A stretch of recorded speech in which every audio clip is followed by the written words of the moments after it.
It's happening at any time. I don't know what's going on. And to tell you something, the last thing, there will be a delay, so I don't know what's going on. Hopefully something is going on. So let's just see what's going on. I'ma shut up.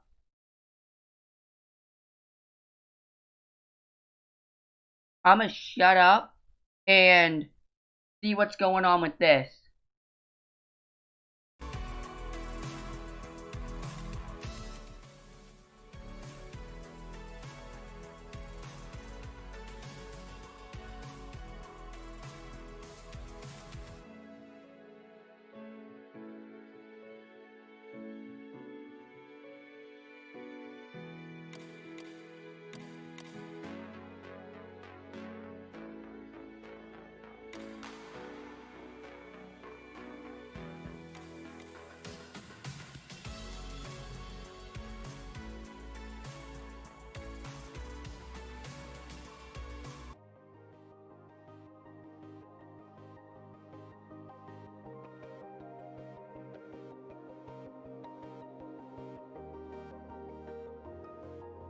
Since it's just music for the next 7 minutes, I'm voting for the Iceologer because it's the only one that does things. The other ones, they don't do anything. They just sit there looking good inside the game.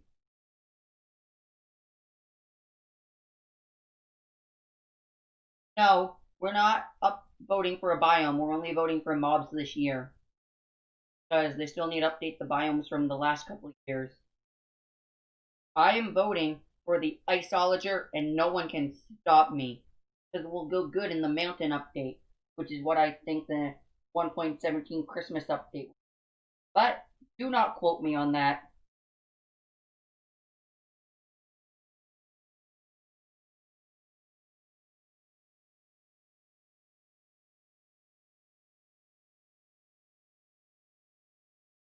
Just because it looks good doesn't mean it fits Minecraft. You already have a squid in game.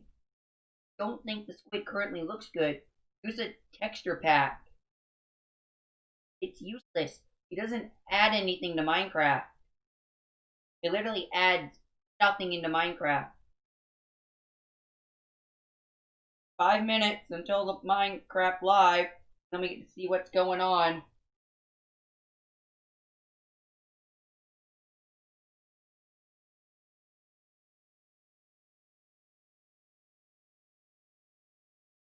Yes, Blue Flame, you're right. Minecraft needs more challenges because it's too easy.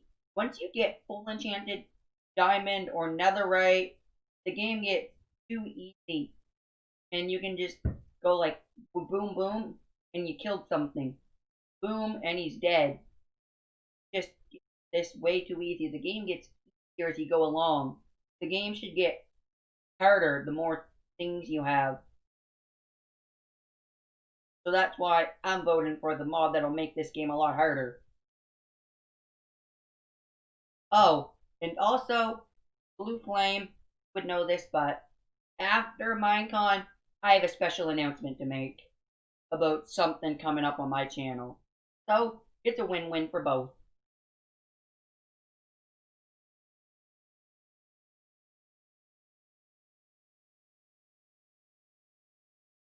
Good. Do that. That's a good thing. Drop it in lava.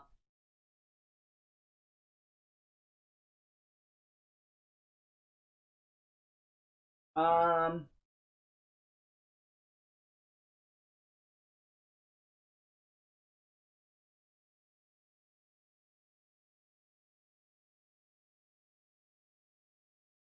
oh well. Good way to kill. Yes, it is, but you won't get any of the loot.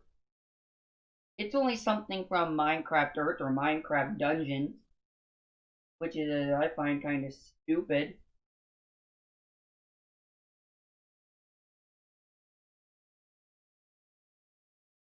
No, not about what's going on in my life. Blue Flame, I messaged your that. Blue Flame knows what it is. We've been working on it. for a while. Nothing to do with real life. Well, you never know at this point. Anytime now, the show is starting, and I will unmute this broadcast, and then I will shut up. Lol.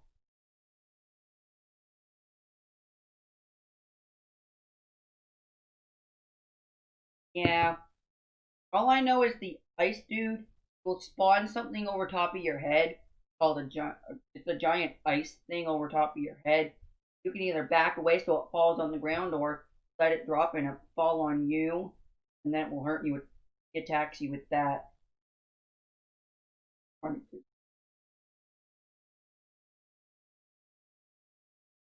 Hee hee hee hee hee hee. Oh well, lovely.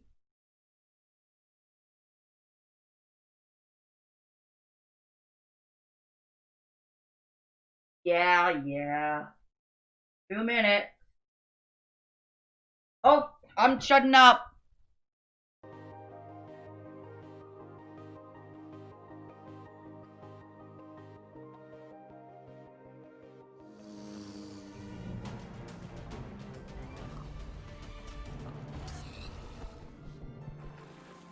Hey, what's going on? My name is Anthony, or Big B Stats, and welcome to Minecraft Live. I'm going to take this time and explain a little bit about myself and my relationship and history with Minecraft. It all started back in 2012. I didn't have a PC to where I could run Minecraft, so I waited for it to come out on Xbox.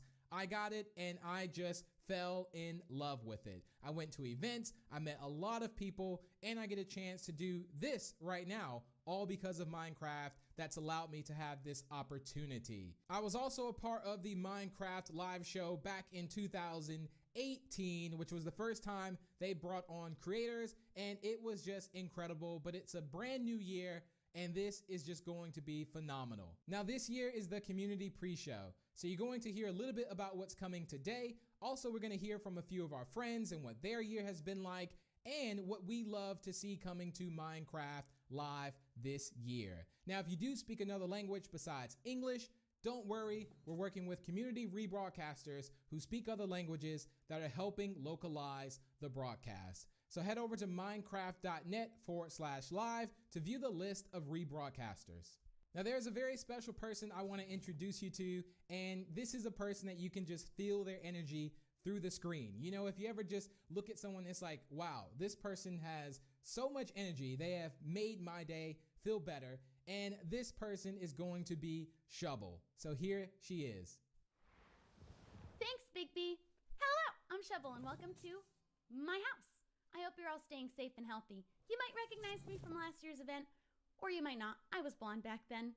I'm a longtime Minecrafter, YouTuber, and lover of all things that let my imagination run wild.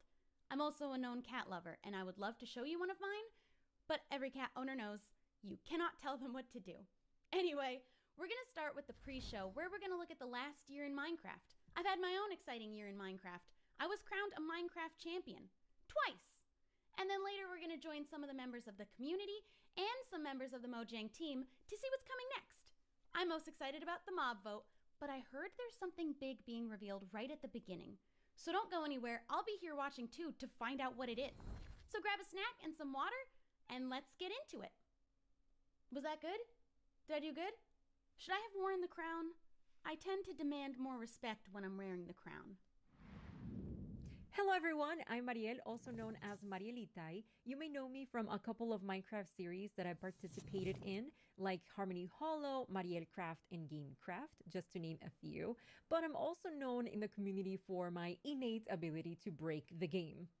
Randomly, for no reason whatsoever, it just happens completely out of my control, completely out of my hands. I've had so many bugs and glitches happen to me that it's become this running joke on my channel. And I remember that. Now, this year has actually been a pretty exciting year. I was able to participate in one of the Minecraft championships, and I also made a ton of new friends playing Minecraft Dungeons. That was pretty cool and awesome. But today I'm here at the Minecraft Live community pre-show to talk to you all about something very exciting, the mob voting process. Turns out that Minecraft is bringing 3 new mobs for all of us to check out and get to know. We have the Moobloom from Minecraft Earth, the Iceologer from Minecraft Dungeons, And last but certainly not least, the glow squid, a My mic is only mysterious loud new so you mob can actually that's hear me also over from the Minecraft video if Earth. I talk. But you may be wondering which one's going to be added to the game. Well, that's up to you, the community, to decide. Because throughout the show, all of you are going to be able to vote for your favorite mob on the Minecraft Twitter page as long as you're signed in. There's also going to be multiple voting rounds, so make sure you keep an eye on the vote because things can change very quickly and we need to make sure that the best mob wins. And that one, in my opinion, is the glow squid because that's the one that I'm rooting for and that's the one that I'm going to be voting for. Anywho, that's going to be it for me, but be sure to stick around to find out more about these brand new Minecraft mobs. I no Thanks, longer like Maria. her. Well, I just want to say I actually want all the mobs if that's even possible. Can we make that happen? Now, one of my favorite things this year to come to Minecraft is the 1.16 Nether update. There wasn't much to do in the Nether in my personal opinion, and this update, I think everyone enjoyed it, me personally. I was already a little bit afraid of the Nether, but now I'm even more scared, but in a good way. It makes me want to go there, makes me want to do things, and there's so much that you can do in the Nether, and the fact that this is the same game, they make the updates so great that it feels like a whole new game and you get that whole new experience all over again. But that's just my story. But here are some more stories from a few creators and friends around the world. Hello everyone, my name is Gemini Tay. I am a Minecraft builder and content creator on both YouTube and Twitch. I love using Minecraft as a platform to create art, and this year I've had a particularly amazing time doing so. I was invited to the early access beta for Minecraft with RTX on Windows 10 edition, and oh my gosh, it was incredible. Minecraft with RTX adds so many new amazing properties to the game. The new reflections and light emissivity is incredible. Being able to use light as a building block in the game is something I've looked forward to for such a long time, and it's finally here. Definitely have had such an amazing time using that to my advantage to create more depth and dimension in my Minecraft worlds. Fala galera, eu sou Forever Play Games, crio conteúdo de Minecraft pro YouTube há mais de 8 anos e hoje eu vim aqui falar pra vocês as duas coisas que eu mais gostei do update do Nether. Então beleza, estou aqui no meu mundo onde eu jogo no modo sobrevivência, não uso o criativo pra nada. E como uma pessoa que joga muito Minecraft mesmo, uma das coisas que eu mais gostei do update do Nether foram os blocos novos. Então se você der uma olhada daqui, eu fiz um portal que vai pro meu Nether utilizando os novos blocos. E cara, é sério, eu fiquei apaixonado nas possibilidades que a 1.16 trouxe pra gente no termo de criação, cara. Esse fogo azul e essa Blackstone são muito lindos e dá pra você fazer ambientes totalmente diferentes de antes. E passando para nossa segunda coisa, nós chegamos nos novos biomas. E isso eu acho que foi uma coisa que a Mojang focou muito em tentar deixar o jogo mais vivo. E cara, para quem joga Minecraft há muitos anos, é muito divertido olhar o Nether que a gente já conhece de uma forma tão diferente assim. Hey everyone, I'm Mac and Cheese Please, a Minecraft YouTube content creator and Twitch streamer. My favorite memory from Minecraft this year has got to be when we defeated the Ender Dragon for the very first time. I have never seen this fight before and had no idea what to expect. We spent hours and hours preparing and defeated the Ender Dragon our first try in about 15 minutes. It was so much fun. I cannot wait to see what Minecraft has in store for us this year.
Hey Minecraft Live, I'm Nick Pickett. And I'm Elliot Choi. And we built a one-to-one replica of the University of California, Berkeley with 200 of our fellow students, faculty, and alumni and hosted a virtual graduation there. During the ceremony, we had the pleasure of working with the university, a production company, and dozens of our own builders to produce a graduation unlike any seen before. We had 7 speakers join us that day, including our school's chancellor and Minecraft's own Lydia Winters. In addition to the ceremony, we invited the global class of 2020 to a 2-day music festival with over 60 artists performing back-to-back to celebrate. With the help of some of the most talented builders and developers, we hosted it all in a reimagined version of Berkeley's Greek Theater. This project grew to scales that we never expected. On top of all of this, we decided to take all this attention we were getting and put it towards a good cause, which is why we partnered with a charity to raise thousands of dollars to support pandemic relief. From all of us in the Block League team, we hope you're enjoying Minecraft Live. Okay, so we've heard about how 2020's been for a few people within the community, but what's next for Minecraft? Now, there's already a lot of things in Minecraft, but if there was one thing that I would want to see is something that would fly, some type of creature, maybe a monster, and you would be walking out on just a nice sunny day, you know, maybe just mining or doing some cropping or in your farm, and next thing you know, something would swoop down, not a phantom, and it would actually pick you up and take you through the sky. I think that would be really cool, but maybe that will never happen. Now, the community has always speculated what the next big update for Minecraft could be. A new mob, a new boss, a new biome, and as you're making your guesses right now, I would assume, we're gonna go ahead and throw some more ideas in the mix.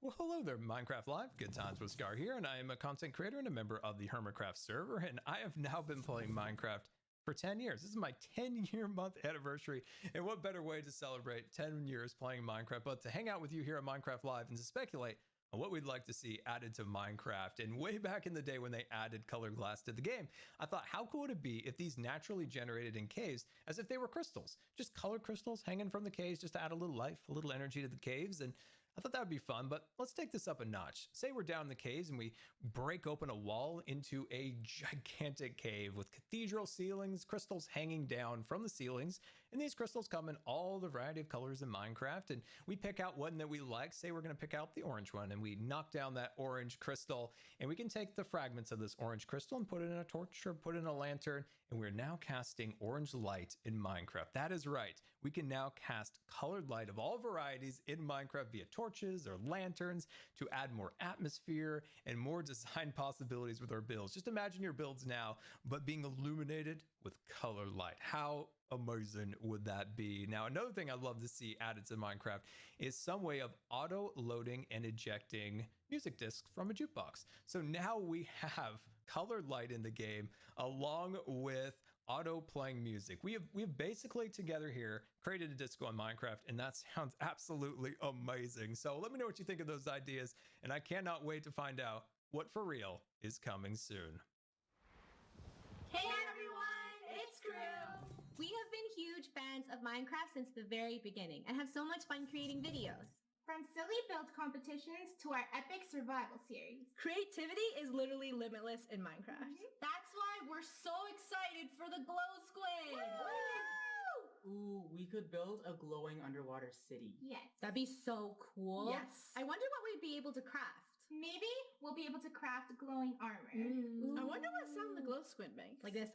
Love. I'm gonna make it my pet. Okay. Bye! 안녕하세요, 마인콘 시청자 여러분들. 저는 유튜브에서 마인크래프트 채널을 운영 중인 램램이라고 합니다.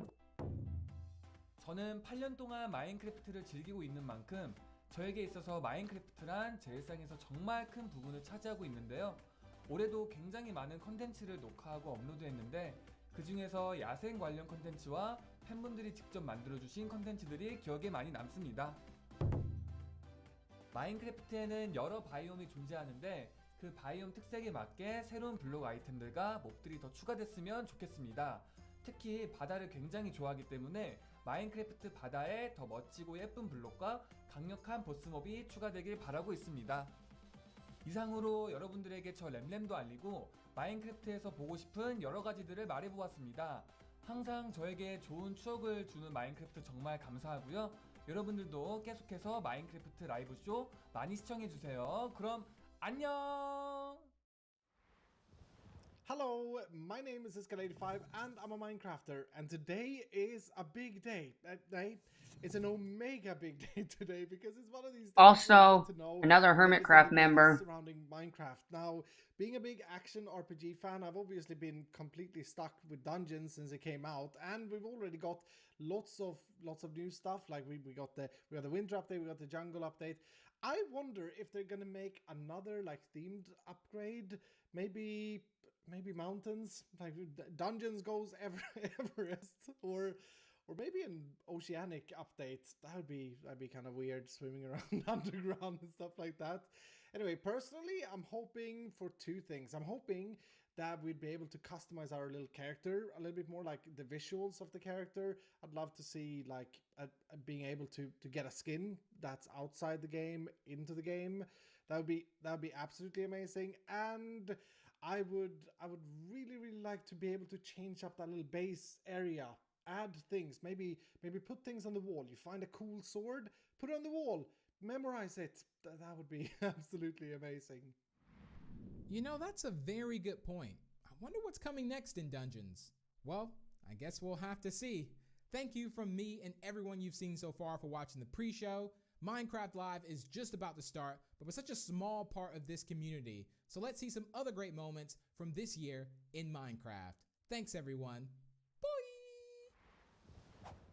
I earned this crown the last time. I get to wear it until I am dethroned, which means I can wear it the whole time until then. There's a lot more rainbow because it is in honor of it being Pride Month. Was geht ab, Leute? Heute spielen wir Minecraft. すげえやばもう完全にここにあるよ本当にだってもうズームもできるし So I don't know if I mentioned this already, but I really want to use the real Minecraft hearts that come out from the pets when you give them a treat. So I just went into Feather Adventures and I made a green screen inside of the dog's house and for feathers as well. Así llegamos con el Nether Update en donde van a agregar nuevos biomas, animales, mobs.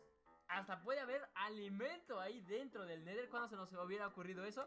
Así que va a estar muy buena esta actualización que al fin llegó.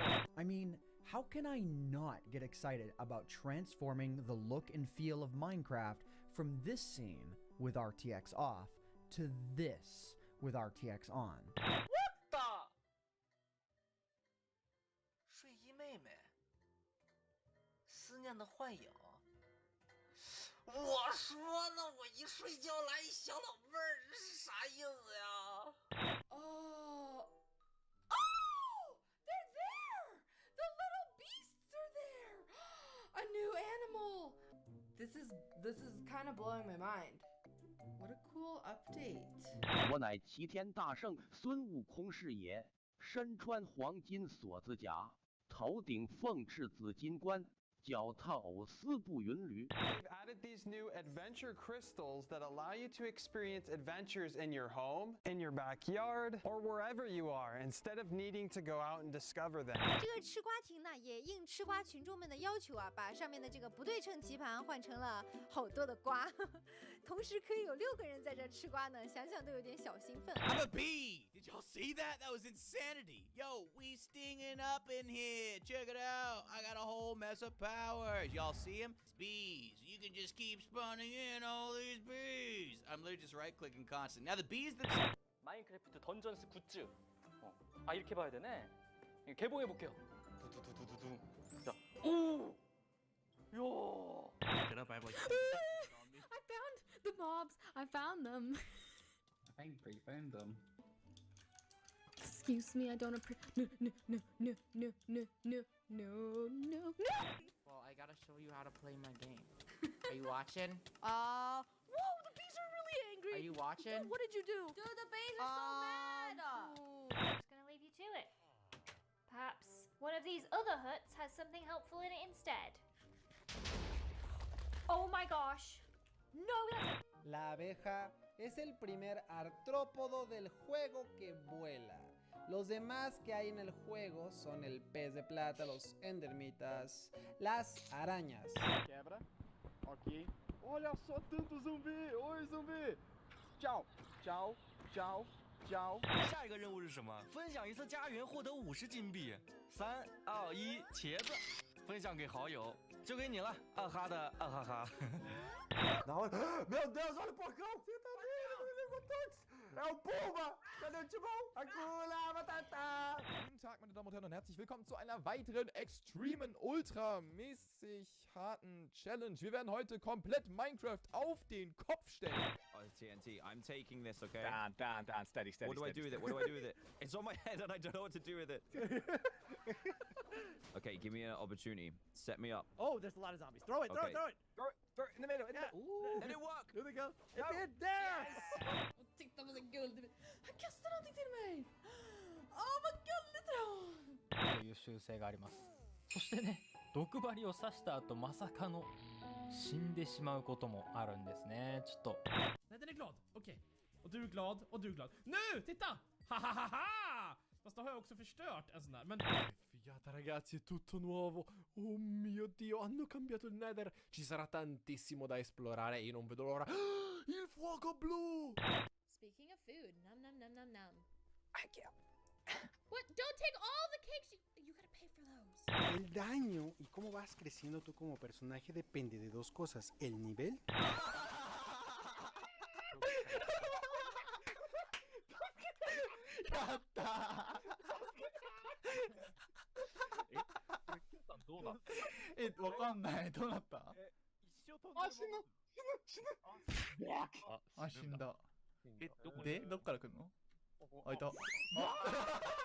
There they are.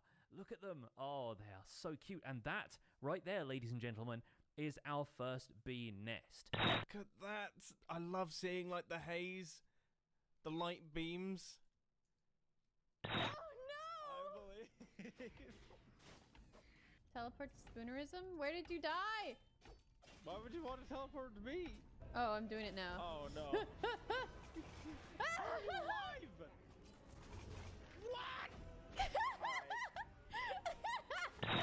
Cause I want to swim, and when the waves come crashing through, oh, I will let them pass around me, cause I feel so safe with you, and I want to feel at peace.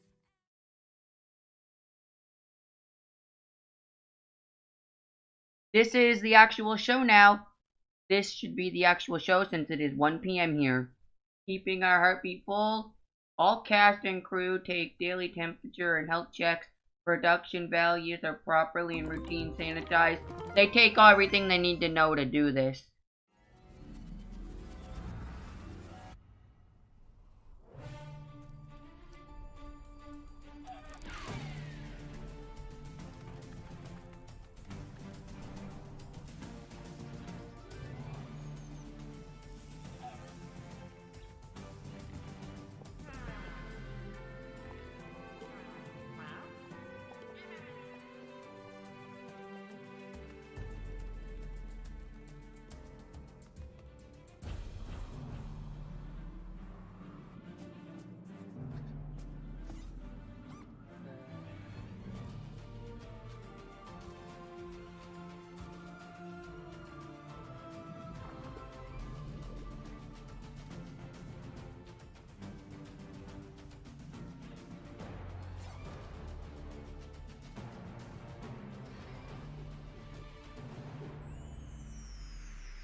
Welcome to Minecraft Live! Minecraft Live 2020. I'm Lydia Winters, your host and chief storyteller for Mojang Studios. We're coming to you live from Stockholm, Sweden, the birthplace of Minecraft. Some of our amazing team members couldn't be here today, so we recorded the Minecraft Earth and Creator Tools segments in Redmond earlier this week. We are so thankful you're joining us. Before we get started, we want to acknowledge the number of challenges around the world right now, as well as the mental, physical, and emotional toll those challenges are taking on all of us. With that in mind, we want to give the opportunity today to take a breath, have fun, enjoy the games we love, and celebrate all of you, our incredible Minecraft community. It won't all be easy. You'll have to decide which mob to vote into the game, which, based on votes in previous years, will be super tough. You'll not only get to hear about what's coming to your favorite Minecraft games, you'll also hear directly from the development teams. We want you to leave today knowing about the exciting additions coming to Minecraft and also why our team has made those decisions. An insider's look at what's brewing at Mojang Studios. I see two very important people in the background. We're kicking things off with the announcement of we're gonna tell you right now. No! Here we go! Hi, Agnes and Brandon. Hi. Hello. Let's do this. So, okay. No! Next update is the update that we know that so many of you, and well, so many of us as well, has been wanting for such a long time. It's the Caves update. Yeah!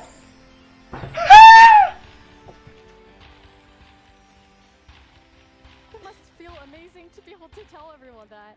Seriously, like, I'm so Finally! Even before I joined Mojang, I was always Finally! when is the cave update gonna come? And this is it, but it's also got the cliffs as well. It's got the mountains. Like, this is such a big update, and I'm so excited.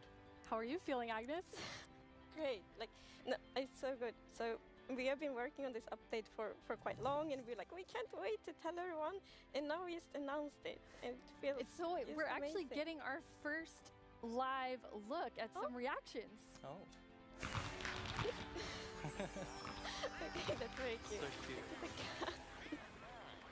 Those mobs are very, very excited. This year we asked some of our communities to submit questions that we'll answer across the show. This first question definitely feels like something everyone wants to know. Mi pregunta es, ¿por qué se han tardado tanto en actualizar las cuevas y cuándo llegarán? En verdad que hemos estado pidiendo esto por muchísimo tiempo. Why has it taken so long? Like Brandon, I've been waiting a long time too.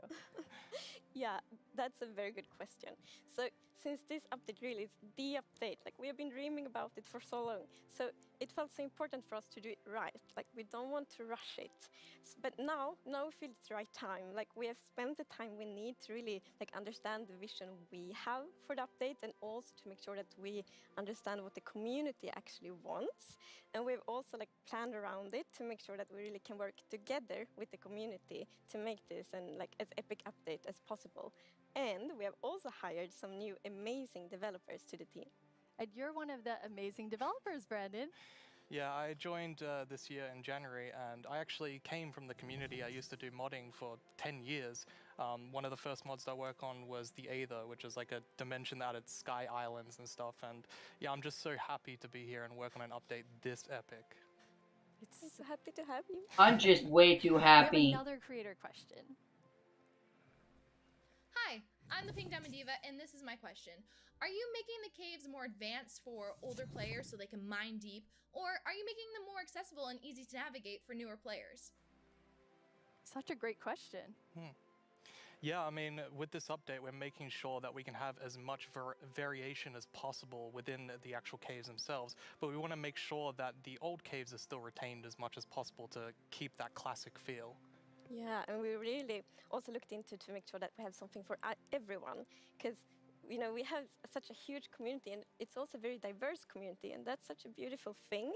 So we really want this update to have something for everyone. So actually, we made sure to map all the features in the update to different player styles to really see that we fulfill that goal. That's so cool. What You had the? such a big thought process on how you decide what even goes into an update this big. Yeah, we have spent quite a lot of time on just making sure that we have a very good like fundament for the update. For example, we did the player style mapping, and we've also worked with design pillars.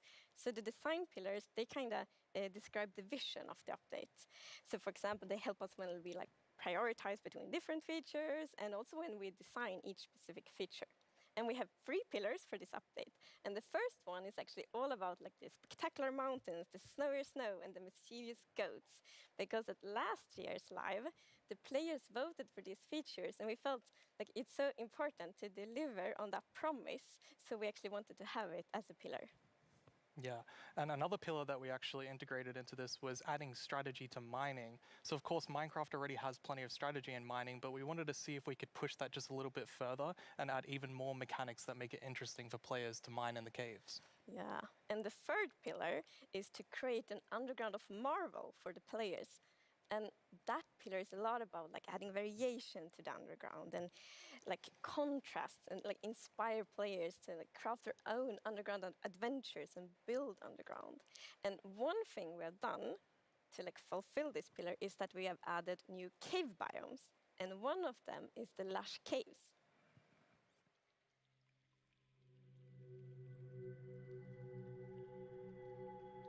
What is this?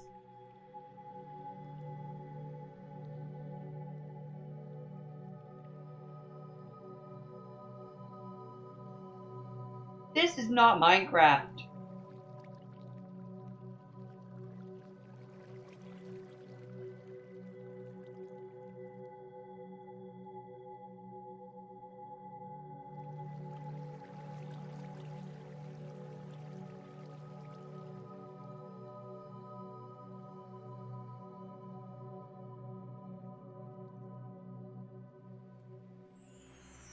It's so beautiful. It doesn't feel cave-like.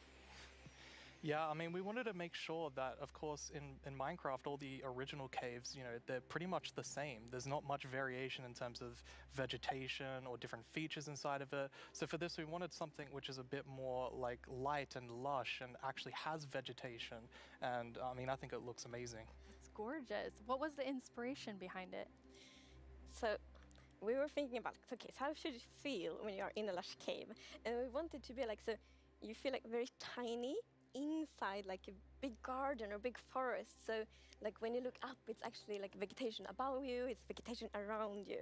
And one source of inspiration we had is actually a Swedish painter called John Bauer, because in his paintings it's always, or often at least, like a tiny character, and then it's like huge forest, and you see like the bottom of the trees because the vegetation is like so big compared to the character.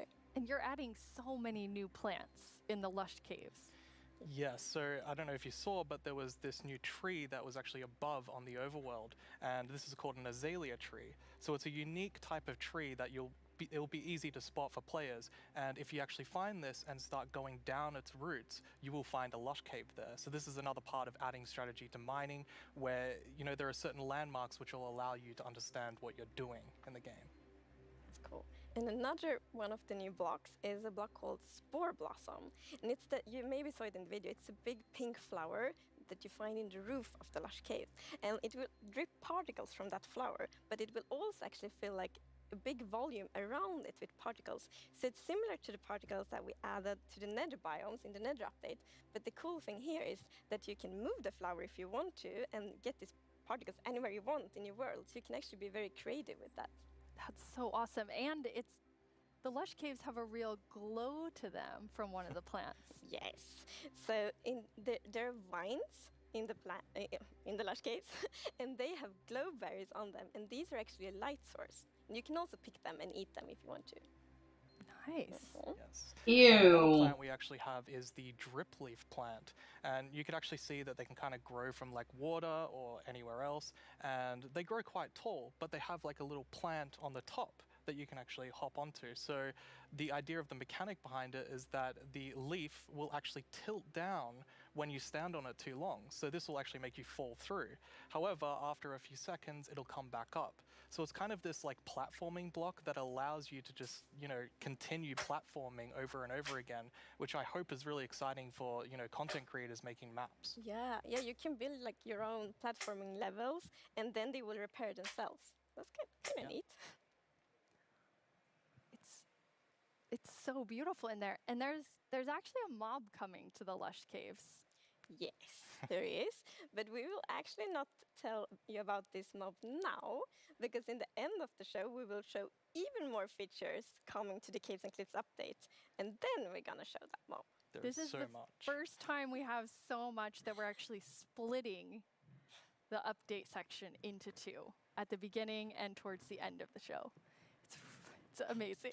Yeah, it's exciting. You've also I'm begun just improving overexcited. the cave generation. Yes. Yeah, so as you can see here, I mean, this is drastically different to what caves used to look like. And there's definitely still the old style of caves, but we wanted to make sure that there was much more variety in the sort of caves and the shapes and the sizes you could get. And even here, you can see that there's some water underground. Yes. So we actually added something we call local water levels. So in one cave you might find like a cave lake, and another cave might not have that one. And this also means that we get naturally generated waterfalls, which is so pretty. And it also kind of gives like new ways to traverse the underground. You can actually go cave rafting. Yeah, so you'll see in a bit that our player here will actually use a boat to raft. And that is just such an exciting opportunity to be able to traverse the caves in a very different way than you used to. Yeah, we were playtesting, and then one of the devs like, look at this, it's so fun, and all of us just started to go with the boat on the waterfalls. It was a lot of fun. So another thing to note here is that you could see that a lot of the ores were actually glowing. This is just for preview purposes. Ores aren't going to glow now. It's just that the caves tend to be quite dark, and we want to make sure that players can see the shapes of the cave. Now, will that only be for the normal caves, or will this run across all of the new cave biomes? Yeah, so the really cool thing is that the new cave shapes and sizes is completely independent from the new biomes. So that means that we have so much variation. Because, for example, a lush cave can, for example, generate, in a super narrow tunnel, but it can also generate in like a huge cavern, and that creates completely different atmospheres, but it's still the same biome. So we're really gonna have lots of variation underground now. You've been calling two of the different cave types spaghetti and Swiss cheese? Like that's how varied the caves could be? Yes, I mean, there are so many different variables of how the variation works, and I mean, it has even more variation than the overworld itself. It's just crazy. It's a lot. Yeah, some of the caves, for example, have really cool pillars, and some are more like flat, some are tall. Lots of variation. Very nice. And you have another new cave biome to show us. Yes, so we have the Dripstone Caves biome. And whenever I think about the idea of a cave update, the image of stalagmites and stalactites comes into my head. But adding these are pretty difficult. It's a very unique shape that Minecraft isn't really accustomed to. But I think the way that the artist put it into Minecraft works quite well. And of course, there's some mechanics surrounding this. So you can see that someone destroyed the block up the top, and so the dripstone fell down. And also, unfortunately for this zombie here, if you fall on these dripstones, you will get hurt. Poor zombie. There's another interesting mechanic in the dripstone caves. Yes, so maybe you saw in the video that from the stalactites, you could see that it was dripping water. So actually, if you put a cauldron under a stalactite, it will fill up with water. So it's renewable water. And how do you remember which is stalactites and stalagmites? Well, that's a very good question. It has been very tricky to remember that, but I think I learned. So we actually, it's hold on tight to stalactite. I was going to say the wrong one. So stalactite is in the roof and stalagmite is on the floor. Perfect. Yeah. We've been practicing that, all of us. For a long time, even. And you have something really amazing in this update for the sort of redstone engineers out there. Yes. So we've actually been thinking about this redstone block that lives in the deep dark, a new biome at the deepest depths of the world. We're not going to talk about this biome too much today, but we are going to show some of the blocks and maybe later a mob that comes from it. So if we look at the video, we can actually see that it's basically this growth, and this is called the skulk blocks. And one of the blocks is called the skulk sensor. This is the new redstone block. As you can see, when you place or destroy a block, Or if you have footsteps, it'll actually detect the vibrations around and then emit a redstone signal. So this is going to be very interesting for redstone players. We even have a mechanic around it where you can actually use wool with wool occlusion to essentially prevent signals from being able to get into the skulk sensor. So let's take a look at that now.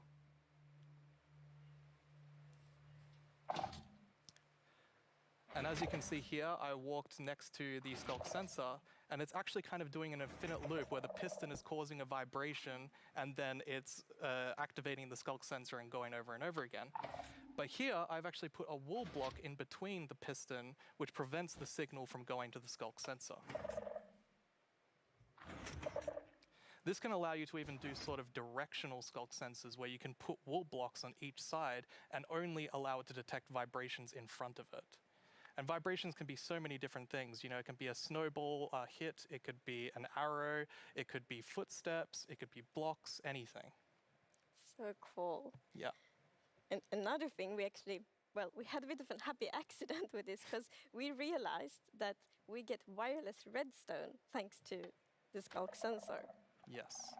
So, and we didn't even plan to add it, but then when we started playtesting, we're like, wait, we got wireless redstone, and that's so exciting. And well, you can just build so many cool things with that. It's gonna be exciting to see what the community will build. Yeah, you're really looking for community feedback to make sure this feels great for everyone. Wireless redstone. Here comes mumbo jumbo. We really want to make sure that we get it right, and you know, we love the redstone community, and we want to make sure that we do it right. So any feedback you have, any ideas, send it to us, and we will work with you to make this the best block that it can be. And now, we said there's another mob coming later, but I think it's time for a new mob coming to the Caves and Cliffs update. It is. And this is a very scary mob. And it lives in the deepest of the underground, in the deep dark. And this is a very dark place. And the cool thing is that this mob is very well adapted to the environment. So it can't see anything. So it's the first blind mob in Minecraft. And that's very interesting because it gives such interesting mechanics. So instead, it will react to vibrations, just like the skulk sensor block. So if you aren't very careful when you walk around in the deep dark, you might upset that mob. Yeah, with this mob, we really wanted to make sure that we kind of recaptured that feeling of the first night of Minecraft. And we can often forget that Minecraft can be a pretty scary game. So we wanted to make sure that we could kind of go back to that. I mean, caves can be scary, they're dark. And all I'm gonna say is that when you go into the deep dark, I wanna make sure that you're very quiet and watch closely for the warden.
we just see? It's a very different mob. I'm really excited for this because not only is it trying to be scary, it's, you know, we had to keep a balance to it. It was very challenging to design a mob like this. Another thing that's really important to note is in that video, I was wearing full netherite armor, so it's very powerful. You That's a definitely want to dangerous watch mob. out. Yeah. Which I think also is such an interesting gameplay, because like if you want to, you can avoid it, but then you need to really be careful, like sneak all the time to not make like any kind of movement that it will detect. But that's a lot of fun, and it's like feels scary, but in the good way.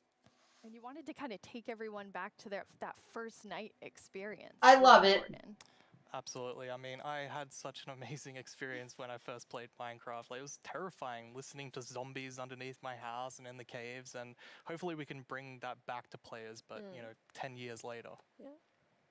But that would be just amazing, because you hear so many lovely first night stories. It's such a big thing, and I mean, I'm also very fond of my first night in Minecraft, so we hope to give that experience again.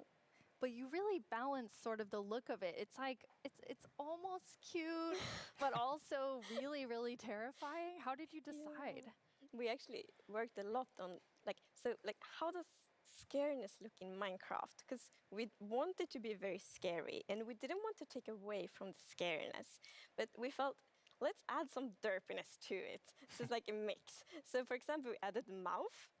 I love the mouth, and some actually reacted like, oh, it's so cute, which I think it's more scary, but I think we find like the perfect balance. Yeah, absolutely. It really has character. Yes, definitely. Well, you've been sitting up here. You just announced an update that everyone has been waiting for, and we actually have some tweets that have come in. Oh, that's awesome. Okay, that's amazing to see. So much excitement. Oh, even more tweets. Echoes on screen! It's lovely. It's like we really developed this game together with the community, and now to see that people are so happy, that feels so good. Yeah, honestly, it's such a privilege to work on a game like this and an update like this, and we just love this game, and we want to make the best update that we can for everyone. Yeah. Thank you so much, Agnes and Brandon. What's going to That be was the a Christmas lot of update? amazing new things. Don't forget that we have another segment full of even more cave updates later on in the show. Now let's head over to our Minecraft Live correspondent, Vubui. I hear he has a first look at something you all voted into the game last year.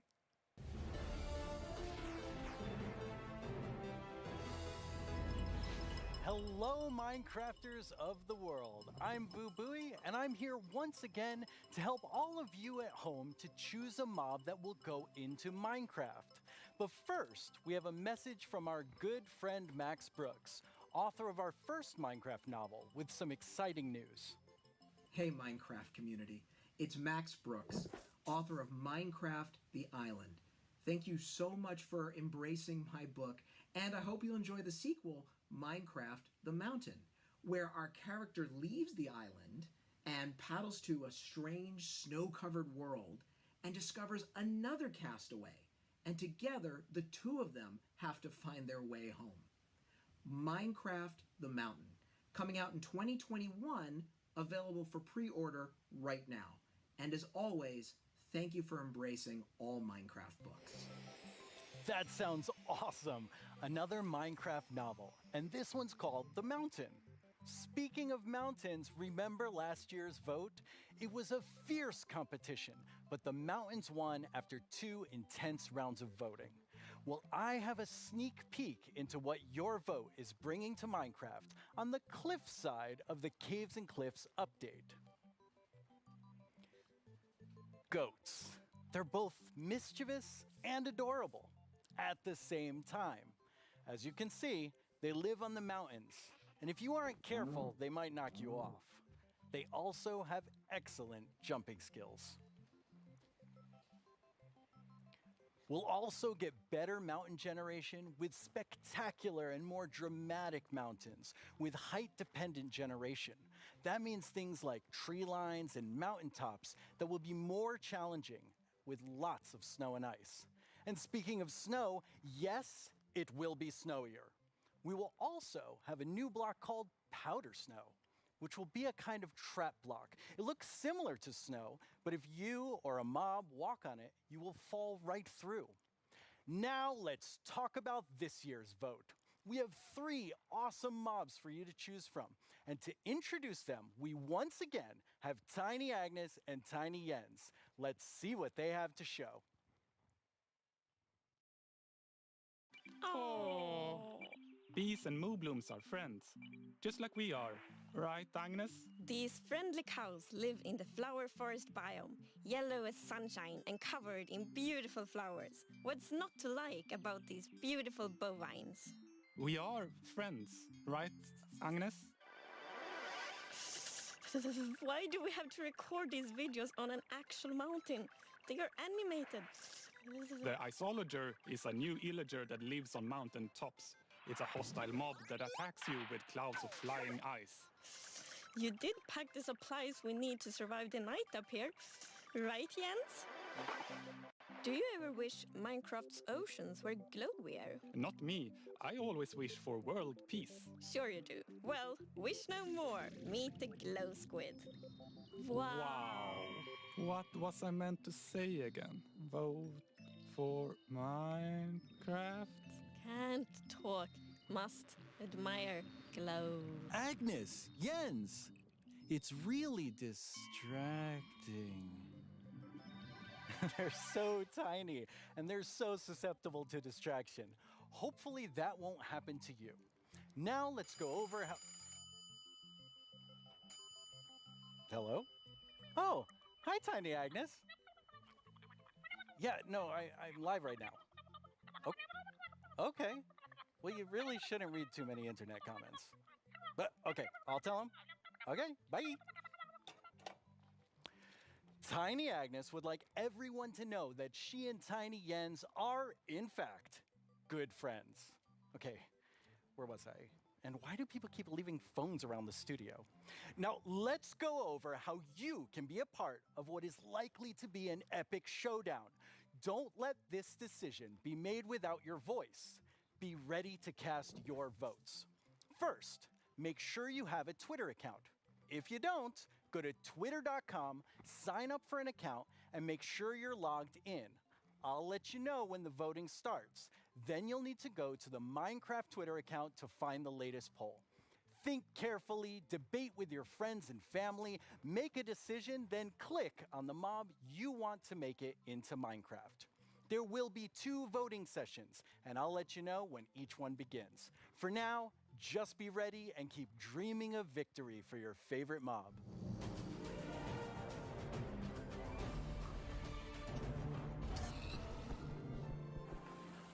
My name is Yesenia Cisneros, and I am the gameplay producer for Minecraft Earth. I am so excited to be a part of Minecraft Live this year and to share this wonderful experience with you, our amazing community. It's been so fun seeing what you've been doing with the game. I've seen lots of creation shared each week, and I wish I were that creative. I mean, wow. While everyone has been discovering new hobbies, I have been logging in each day to collect a new adventure crystal, which lets me play life-size adventures in augmented reality in various parts of my home. My dogs are very confused, to say the least. It seems like I'm not the only one who's been going on lots of adventures. We've had more than 5 million adventures played throughout early access. Holy moobloom, that is amazing! I've also been completing season and daily challenges to collect mobs, even more adventure crystals, and exclusive character creator items that can also be used in Bedrock. Sometimes, when the weather is just right in my house, lightning strikes and a new mob is made. Later this month, we have 2 new mobs joining Minecraft Earth, and I hear they're going to make quite a splash. Speaking of mobs, our beloved Moobloom from Minecraft Earth has a chance to be brought into vanilla. How cool is that? Now, I'm not going to tell you who you should vote for, but what I am saying is one of these mobs is definitely way more adorable than the rest, so choose wisely. In our last couple releases, you may have noticed that we added Slime Ball and Slime Blocks. With that, I'm super excited to let you know that we are adding pistons and sticky pistons to Minecraft Earth. Be on the lookout next week for a content update, and I can't wait to see the awesome creations you make with blocks, items, and now redstone contraptions. Our friends Mumbo Jumbo and Grian recently took a Minecraft Earth road trip and made their own awesome creations. Let's get a sneak peek at what they discovered. Hello everyone, my name's Mumbo, this is my friend Grian, and this is my 1974 VW bus. There's no air conditioning, there's no heating, there's no radio, there's no anti-locking brakes, no power steering. I've owned it for about 4 years, and to be frankly honest, it's pants. Times were definitely different in the 1970s, so it's ridiculously slow, and it's definitely lacking some of the modern comforts you would usually expect to find in a car these days. We are embarking on a grand tour of England, going from the south coast up to Wales, and it's going to take us 3 whole days. I'll be honest, Grian, mate, would you class that as a grand tour? Well, yes, we have no radio, so it's going to feel a lot longer. But you see, this isn't a regular road trip in a rubbish old van, this is a Minecraft Earth road trip in a rubbish old van. With Minecraft Earth being a game you can play on the move, we thought we would travel to a bunch of different locations in the UK. Some of them are iconic, some of them just feel very Minecrafty, and some of them are barely linked to Minecraft at all, but we just really wanted to go to them, so we did. Oh, he took it out on the guy next to him. We also had to go integrating Minecraft Earth with real life. Minecraft Earth Frisbee is a bit of a challenge. Sorry. Minecraft Earth Badminton can be quite dangerous to onlookers. Sorry, Josh. And real-life sand blocks are alarmingly difficult to construct. If I just film this angle, there we go, look, it's our sand block. All in all, though, the road trip was a huge success and we had a lot of fun. You can expect to see the full-length episodes appearing on our channels very, very soon. Wow, it looks like Mumbo Jumbo and Grian had quite the Minecraft Earth adventures. At Mojang Studios, we've also been making more original content than ever before on our Minecraft YouTube channel. Our goal is to create shows that give you inside knowledge directly from our team. We're even giving away all of our secrets in a new series called How We Make Minecraft, which honestly feels sort of risky. And guess what? We have lots more awesome Minecraft content on the way. Here's a look at what shows you'll find on our channel. Here's 10 things you didn't know about Yo to the yo-yo. My name is Jens, I'm here. Wait, no! Stop!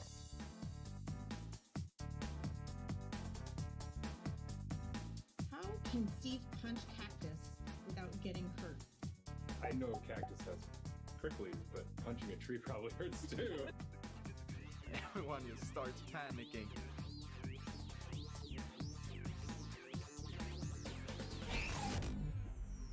Please like and subscribe. I've always wanted to say that. But really, you should. It's good stuff. In 2017, you voted for the terror that is the Phantom, and I personally have not forgiven you for that. In 2018, the taiga won your vote with fantastic foxes. Last year, it was the mountains with our soon-to-be friends, the goats. What will you, the Minecraft community, do this year? Let's review our choices once more. I was inspired by some of the amazing handcrafted things I've seen made by our community over the years. So I decided to make my own versions of our 3 mob choices. Hi, babies. For illustrative purposes. I think I did a pretty great job. Took me 3 months each. Anyway, all the way from Minecraft Dungeons, we have the Iceologer. They make clouds of ice that smash down on whomever they are attacking. Not quite as chill as they look. From Minecraft Earth, we have the adorable Moo Bloom. I hear they may come with a new flower, the Buttercup, and I'm pretty sure they'll be best pals with bees. Also from Minecraft Earth, the Glow Squid. As the tiny trio will surely attest, they sure are distracting to look at. The first voting poll is now live on the Minecraft Twitter account. Make sure you're logged in, go to the poll right now, and click the mob you want to win. We'll check back in before we start the second and final poll. Now, though, I'd like to welcome Laura to my desk to talk about the dungeoniest Minecraft game ever, Minecraft Dungeons. Hello, Laura. Hi, thanks for having me. Very excited that you're here. Nice. So what do you do at Mojang Studios? I am a game designer, which means I am the one that gets to decide how difficult the bosses are. So I'm sorry about that one. You can blame me for that. I think people will blame you for that. That's okay. While I have you here on the stage, which mob are you voting for? I think if I don't say I am voting for the Isolager, my team will kill me. So, but it's an amazing mob. It brings a lot of fun to Dungeons, and I think it will bring a lot of fun to Minecraft as well. Okay. I figured you would say that, but I had to ask. So tell me about the launch of Dungeons this year. Oh wow, that was quite the ride. It was such a crazy launch. I don't think anybody in the team expected to ever release a game from home. So we were all sitting in this like massive Teams call and like sharing streams with each other and sharing videos and comments from players, and it was very good. It was fun in a different way. What would you say was your favorite thing from the release? I think it was how people came together to play the game. It was very fun to see parents like show their children dungeon crawlers and children show their parents Minecraft. I don't know, it was very nice to see everyone just sit together and play and enjoy. That sounds wonderful. Yes. Well, let's take a look at what the community has done with what's come out so far. Yeah. Cannot actually believe that we like got close to the end and it was like, nope. Well, time to be blown up by more creepers. They absolutely hate you, there's creepers. Oh yeah, Tom, you're welcome to join actually. あ、待って待って、結構減った結構減った。最後殴りに行っていい？お前おら！お前おら！ So the Village Merchant, a really cool merchant, simple, straightforward items, and definitely a nice addition to the game, a good replacement for the Wandering Trader. Now let's go check in with our friend the Blacksmith here. This is definitely something that I'm looking forward to because this is one of the coolest things that has possibly come to the game. Oh, tem que matar o maguinho. Ai, morri. Galera, me ajuda. Calma aí, eu vou te ressuscitar. Calma aí, eu vou dar cover aqui. Que isso, Davizinho já tá me ressuscitando. Oh boy, oh boy. Alright, I see what's going on here. I see what's going on here. Väldigt bra! Ah! Hazmat suit! Hör du? Vänta tills jag har min raket du! Du ska få spö då! Nu jäklar ska ni få spö. Skya! Stop killing the pandas, you monster! Stop killing the pandas! We have to save Wait. villagers. Our villager's right there. You are free, villager. We must find the caravan Yes, of found. other villagers. Ooh, I got invisibility Ooh, potion. What is that? 와, 맵 엄청 많이 생겼네 이번에. 자, 크리퍼까지 깼고 늪지, 목장, 협곡, 레드스톤 광산? 여기 거의 끝판대장급 아니야? Holy smokes! Boom! You right? Yeah. I put my Dude, Oh, look! There's a pig. What Kill the pig! Get the pig! Oh no! Red! Backwards! No! Oh god! That looks so fun. Yeah, it's so cool to see people have fun with the game. And it's fun to play and watch. Yes, I hope so at least. But this week, you also had another launch. Oh, this month it's been a crazy month. Like we haven't stopped doing things, I feel. We released first the Creeping Winter together with our new merchants and the new daily trials, which was awesome. I hope everyone loved it. We launched for xCloud, so now people can play on mobile, which is so fun. I really like that. And this week we just launched in China, so now we get to welcome our Chinese friends to the community, and I am super happy about that. That's really exciting. Well, now we have a question from the community for you. Right. ということで私から質問です。マインクラフトダンジョンズをリリースされてから開発者が想定していなかったファンの反応やゲームの仕様などありましたでしょうか。またマインクラフトダンジョンズの今後について教えてください。今後どのようなコンテンツがリリースされるのでしょうか。ぜひ教えてください。よろしくお願いします。 Okay, he kind of snuck two questions into that. Yes, but they were great questions, and thank you for sending them. Regarding the first question, I think we were very excited to see how fast people found the secret mushroom level. Like, I was very confused about it as well, because we had worked very hard on making it very secretive and having little snippets of things everywhere, but players are so smart. They found it so fast. So if you haven't played the mushroom level, go check it out, because it's very fun. And the second question? Right. So that's what we are here to talk about today. We're going to talk about our upcoming DLC that we prepared with our friends at Double 11, and that's called the Howling Peaks. So we're going to the mountains with dungeons as well. That's awesome. Yeah. Why don't we take a look at some live gameplay? Yeah, let's check it out. We are very lucky today that we have 4 members of the Dungeons team with us. Here's Mariana at the Nintendo Switch. Hello. Here's Chris at the PC. Here's David at the PlayStation 4. And at the Xbox One, we have Annika. So we get to show you here for the first time cross-play, which we're very excited about. So people can play together from everywhere. That's exciting. And yeah, that's our first look at the mountains biome coming to dungeons. Already I see a goat right there. Oh yeah. Yeah, we were so happy. We asked the Minecraft team if we could bring goats to dungeons, and they said yes. So we get to release them a bit first in dungeons, so we're super excited about that. They're equally as mischievous. Yes. So I see a lot of wind coming out of these grates. Yes. Wind is a mechanic that we're going to explore a lot in the mountains missions. And the players will be both challenged by it and will be able to use it. So the wind will push the player, so you need to be a bit careful, but at the same time you'll be able to use it to solve puzzles, push items, and open doors and stuff like that. So yeah. That's awesome. What is this we're looking at? Right, so yeah, our mountains biomes are so tall that the player will need to find new ways to traverse the levels. So that's a mountain lift, and there's gonna be full of like these little contraptions all around. That seems like a really fun new mechanic. Yes. Yeah, the goats are all around, and you need to be careful with them. Yeah, I saw them attack. Yes, they're really gonna push you out of the edge if you're not too careful. So leave the goats alone. Yes, leave the goats alone. That's very important. And as you'll see in a bit, the iceologers that you can find in this mission and in all the mountains missions are very ready for the weather. So they are wearing their little cozy clothes, and they're wind resistant, which means that while the player will be challenged by the wind, the iceologers won't. Oh, what are these? These are new mobs called the wind callers, and that's a Ravager coming for the first time to Minecraft Dungeons. That's another Minecraft mob that we get to welcome.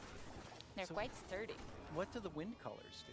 Right, the wind callers spawn a draft of wind right under the player, and they push the player up, so the player gets fall damage. Okay. It's very important to deal with them quick or run away, because they're gonna be painful to combat otherwise. Well, they're doing a pretty good job against these wind callers. Yes, our adventurers are strong. Okay, Ooh. 3 Ravagers. Yeah, that's gonna be an interesting one. But so far, I can see that all the consoles are working very neatly together. We're super happy about that.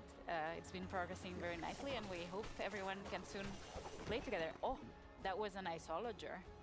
I wanted to say, like, that's my favorite mob, but you know, it went too fast. But it didn't stay around too long. Yes. All right, we're leading up to this big Ravager battle. Yes. But I think we can let our adventurers deal with the Ravagers. Not very well. No. Yeah. So, with all of this, you also have a new game mode coming. Yeah, the game mode is coming very, very soon, and it's going to be for all the players for free, and that's called Apocalypse Plus, which means that we're making the game just, you know, harder a bit at a time. Yeah. When you we're call excited. something apocalypse, it sounds very hard.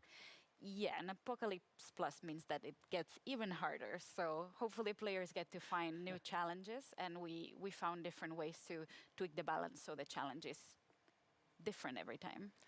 But, okay, that's a lot of stuff. You're working on even more new things for Dungeons. We're working on a ton of stuff. I feel we've been so busy. It's crazy. But yeah, we have today a little video with a lot of work in progress. Work in progress, though. Very work in yes. progress. But yeah, I think we should look at the video. Wait, that's my line. I'm sorry.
One of my favorite things we do at Mojang Studios is Minecraft Education Edition.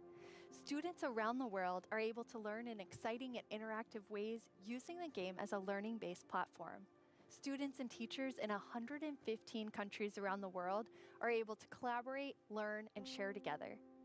Minecraft has always been a way to connect people, and we've seen that now more than ever with Minecraft Education Edition being used in remote learning.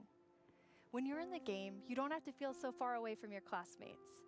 From creating graduation ceremonies in Japan, to creating first day orientations for American universities, to teachers doing virtual meetups, we've seen students and teachers using the game in incredible ways. Today, we're launching our first ever Minecraft Education Edition Global Challenge for students around the world to build a better world with us. Over the past few months, we've seen wildlife roam through cities while humans stayed inside.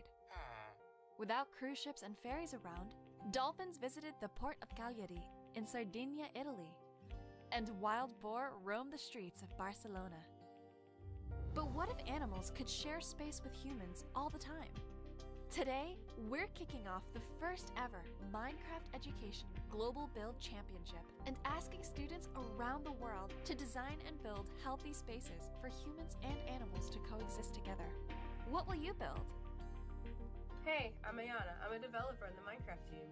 If I were to participate in the Global Build Challenge, I'd build a series of underwater tubes so we could transport things without disturbing the aquatic life. Hello everyone, I'm OMG Chad, and if I were to design a build for the Global Championship, I would make a house with a habitat for my cats on top, and I would call it a habitat.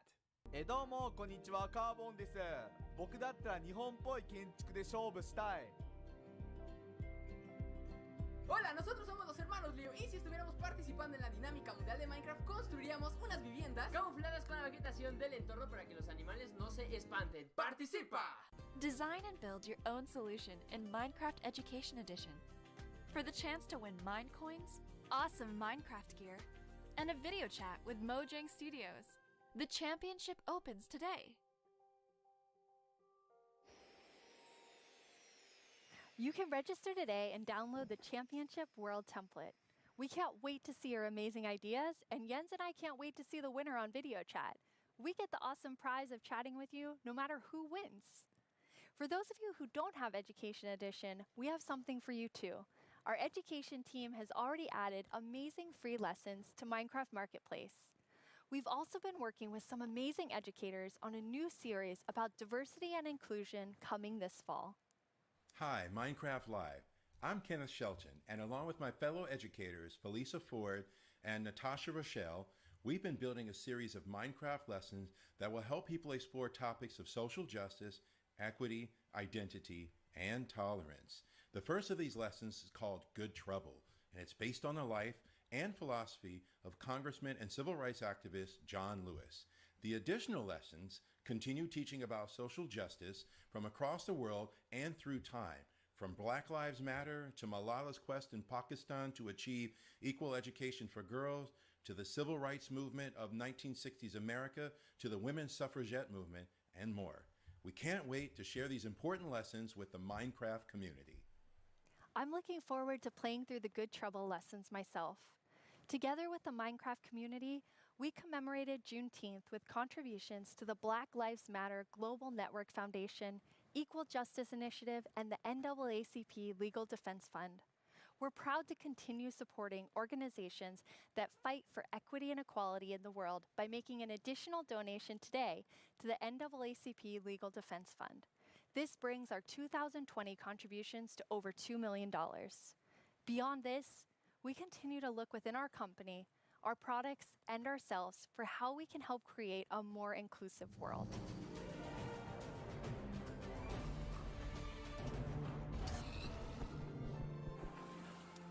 Now it's time for a brand new segment of our show.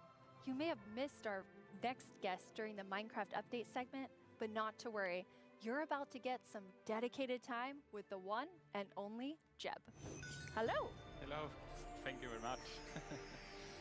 It was very different not having you in the Minecraft Update section. Yes, it's a little bit different this year since we always want the ones that are actually working on on the features of the games to be the ones to get to talk about them, because we feel that it gets more genuine in that way. So what are you working on then? Yeah, that's a good question. No, of course, I still spend a lot of time with Vanilla and Agnes and the team, but I now work with all our products, all our games, and like the board games, and try to support our developers and designers to capture the Minecraft feeling and make them fit together. But honestly, everyone is so talented, so it's actually quite an easy job. But to help everyone, both in Stockholm and in Redmond, I wrote a book, a Minecraft game design book. Are you trying to sell that to everyone in the audience watching? No, this is only for Mojang Studios employees. It contains a lot of secrets. But it was helpful when the team grew to kind of explain my thoughts and ideas about Minecraft. And for Vanilla particular, there are some guiding principles that are going to help us continue updating the game for many years to come. But you did decide to share some today, so people can kind of see what's in the Jeb game design book. Absolutely.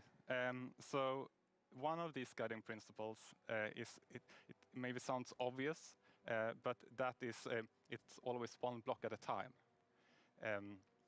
You place one block, you remove one block, you pull one lever, and you trigger one TNT, and of course that causes a big explosion. But at the core, the interaction is always one block at a time. And it's not only important for the way you play the game, but it's also if you're playing together with someone, let's say you're building a house or something, then I will be able to observe what you're doing and quickly understand where you're going, and then I can help you, and every block counts. If you would just copy paste or make templates and such, then it would be a little bit harder to collaborate.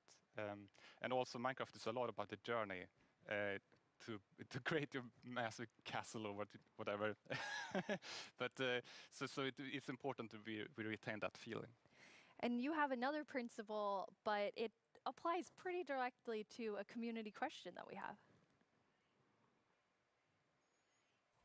你会加入更多天气或者自然灾害到我的世界中吗？像是暴风雪或者是大雾天气。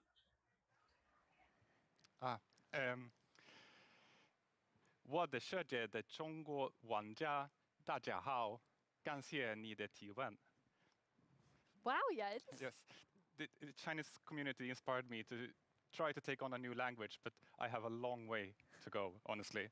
But about the question, if we're going to add things like natural disasters, that kind of contradicts one of our other guiding principles, that bad things happen, but they're technically the player's fault. Okay, they're the player's fault. Yes, in the sense that it was either caused by a player, like a griefer or summoning the wither, or a player was nearby, such as when a creeper explodes. So whenever something bad happens, we want to make sure that the players are either actively taking part of that or have a way to prevent it from happening. And an earthquake or a tornado would obviously destroy something that you've spent hours building. But there's definitely a few I can think of that Yes. maybe fall outside of this principle. There are still a few cases, like Endermen can grab a block and maybe wreck up some redstone, or you can have an unlucky wolf running into your sheep garden. But there's also, the worst thing is of course lightning strikes that can set your whole house on fire. But I'm hoping that Agnes and the team may have a plan for that. Exciting. So what's the last feature you were active in developing? Yes, the last feature I did was the netherite feature. I thought that was a very important part of the nether update and wanted to help where I can. But I don't want to. Since I'm working with so many different projects now, I don't want to do something halfways and then kind of leave it to the team to fix my bugs. So I try to be a little bit hands off. But recently, I've of course also been working a little bit on making combat test snapshots.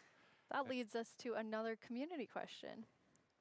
Hey, I'm Dan TDM, and I would love to know what kind of combat mechanic changes are being made to Minecraft Java Edition.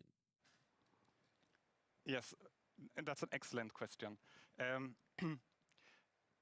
We currently have a problem that on the 2 different editions of the game, there are different combat mechanics or combat systems, and that's bad both for us as designers that have to take both systems into account, but also bad for the community that wants to have the same experience.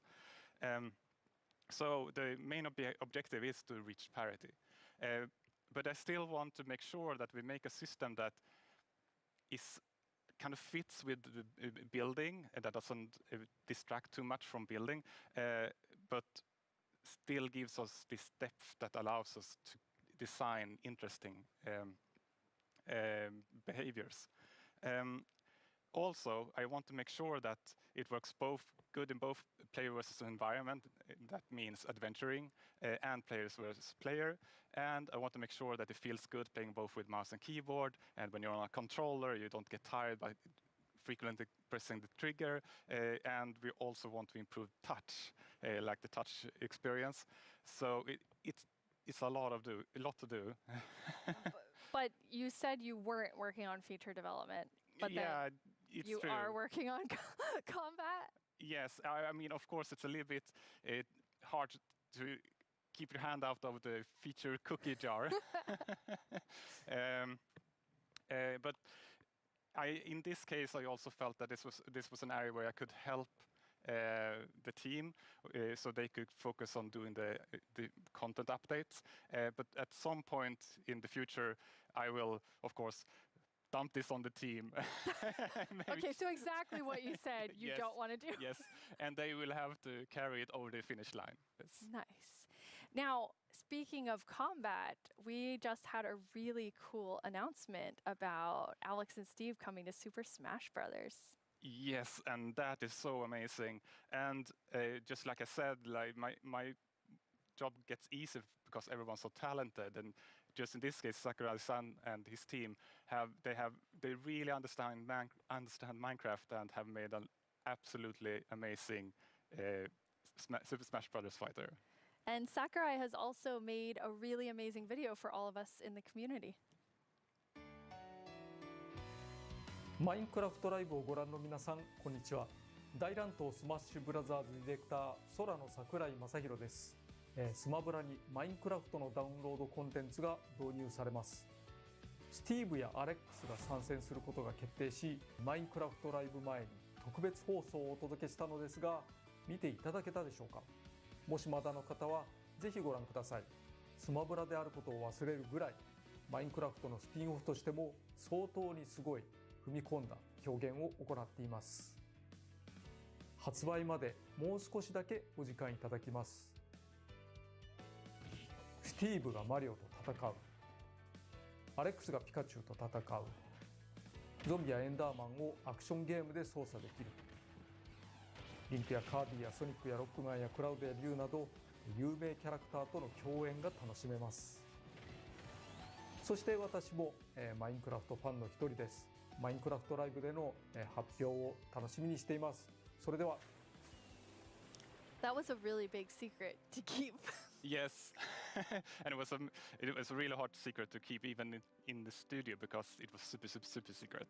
But it has been so much fun to work on. Yeah, it's amazing to see the community reaction. Yes. Okay, so we're going to switch gears here.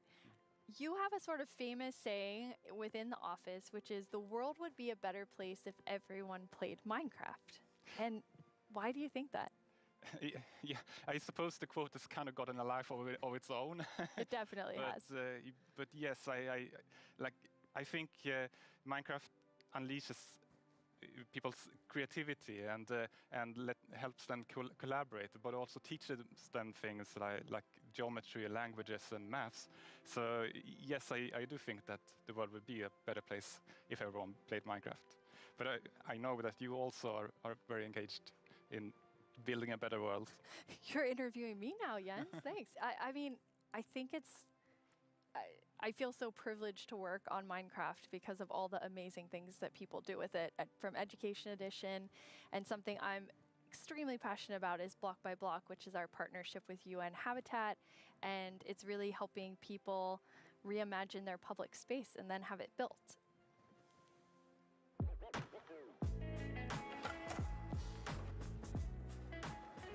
I love this place. It's such a nice area, but it has not always been like this.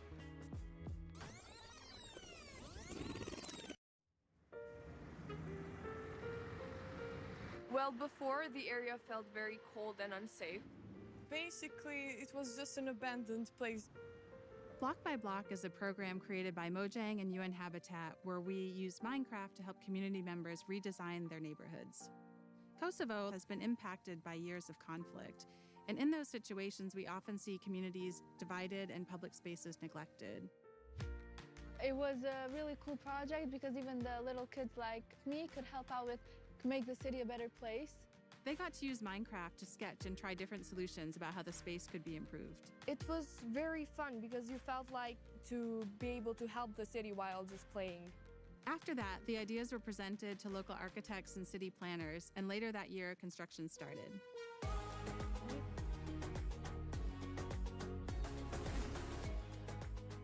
It's been 5 years since we participated in the program, and the street since then has become more developed and it is now more frequented than before. It seemed kind of unbelievable that this was made with Minecraft. So seeing my own idea as a kid, changing a whole area in my city, it was very special to me. It's unbelievable that we were able to make reality what was once only an idea in our computer screen. Finally, decision makers have changed their perspective because maybe they realize that we can make a change. In a democracy, you want the people who live in that community to be asked about what's going to happen in that community. So this is a perfect example. The community was asked, the community decided, the community designed, and the community is using it. I'm probably going to be like really happy and be like, hey friends, I made this. I walk here almost every day, and every time I see it and I see a lot of people spending time here, it's a very gratifying feeling. I just hope it will become real as soon as possible. So the reaction of the community was great, and to me it was a great feeling which I'll never forget. I came up with a skate park idea and some trees surrounding the park. It is possible to change the world and make your dreams come true.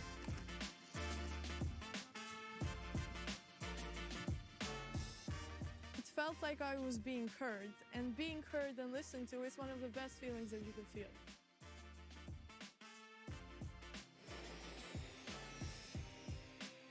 I actually was able to go to Kosovo at the start of that project, and it's just amazing to see the transformation using Minecraft.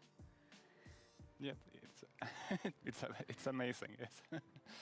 Jens, you must have seen a lot of amazing things because you're about to hit your 10-year anniversary at Mojang Studios in like 2 or 3 months. Yes, it's true. Yeah, it has been an amazing journey these 10 years, and I have had so much fun working on Minecraft. But of course, I'm also a Minecraft player, and we're all like with the community. And in the end, it's really the players and the community that gives everything its purpose. Yeah, absolutely. And from myself as part of the community, I just want to say, like, thank you for the 10 years and all that you've done for Minecraft. It's made a huge difference in my life, and I think many people watching right now. Thank you. Thank you so much, Jens. Last year at Live, we announced the Nether update. Maybe since then you've been wondering about what it would be like to attend a Nether ballet. Wonder no more. Our friends at Element Animation will dance us through all the new Nether features.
The results of the first round of voting are in.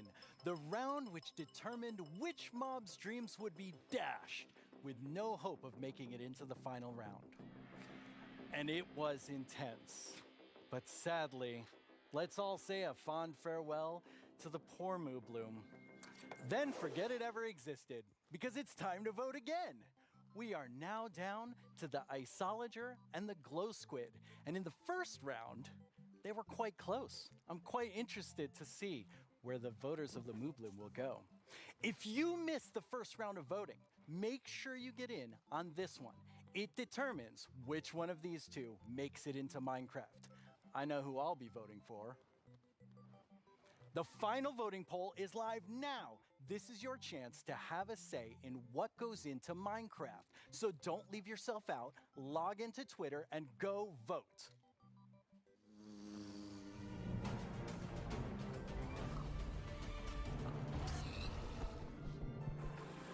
Hello, I'm Quinn, head of the Marketplace Partner Program, and I'm joined by two of my favorite people. How about you guys introduce yourselves? Hi, I'm Fanny. I'm a developer on the Creator Assistance team, and what we do is create tools for our creator community. And some of them are very visible, and we're going to talk about them later. Some others are more behind the scenes and that help our creators make content that is more efficient and reliable, like the schedule command that is coming out soon. Yep. I'm Jason. I'm a developer in the engine team, and we've been responsible for a lot of the modding type capabilities that have come to Bedrock over the last couple of years. That's super cool. So your teams help make creator tools for all of our incredible marketplace partners all around the world to help make content for you.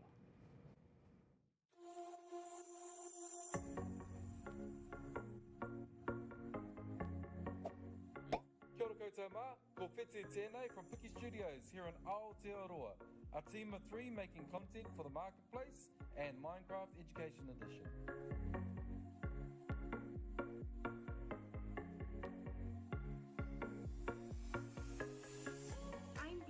Zombini, and I run a small studio based in California.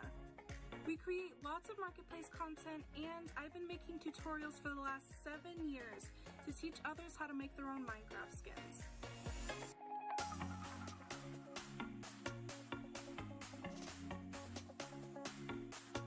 Magandang umaga, Minecraft Live. My name is Mark from Kubo Studios, and we are 15 working here in the Philippines.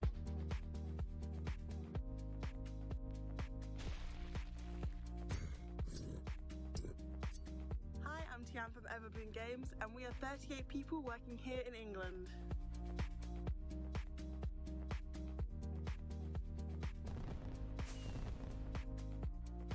Hi Minecraft Live, this is Liz Crowd, and we hope you like our stuff on the marketplace.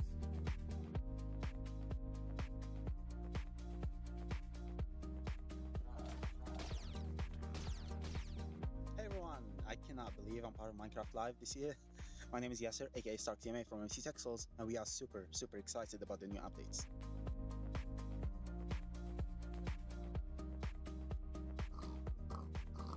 Oi Minecraft Live, eu sou o Gabriel, diretor da Irim Studios, e a gente tem cerca de 5 participantes na nossa equipe, somos todos brasileiros.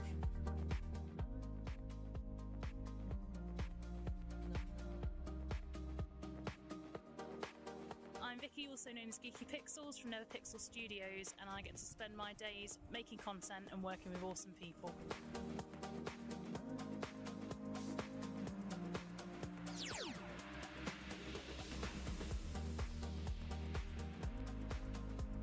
Hey, I'm Warren from Guycraft, and we are 20 people working here in Israel. Shalom.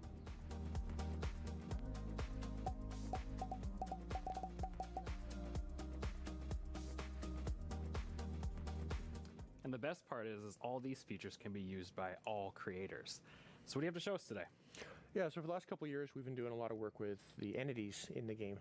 So this time, we've doubled down and gotten it so that we focused on items and blocks. So as part of that, I made a custom crop to kind of show off a lot of the capabilities.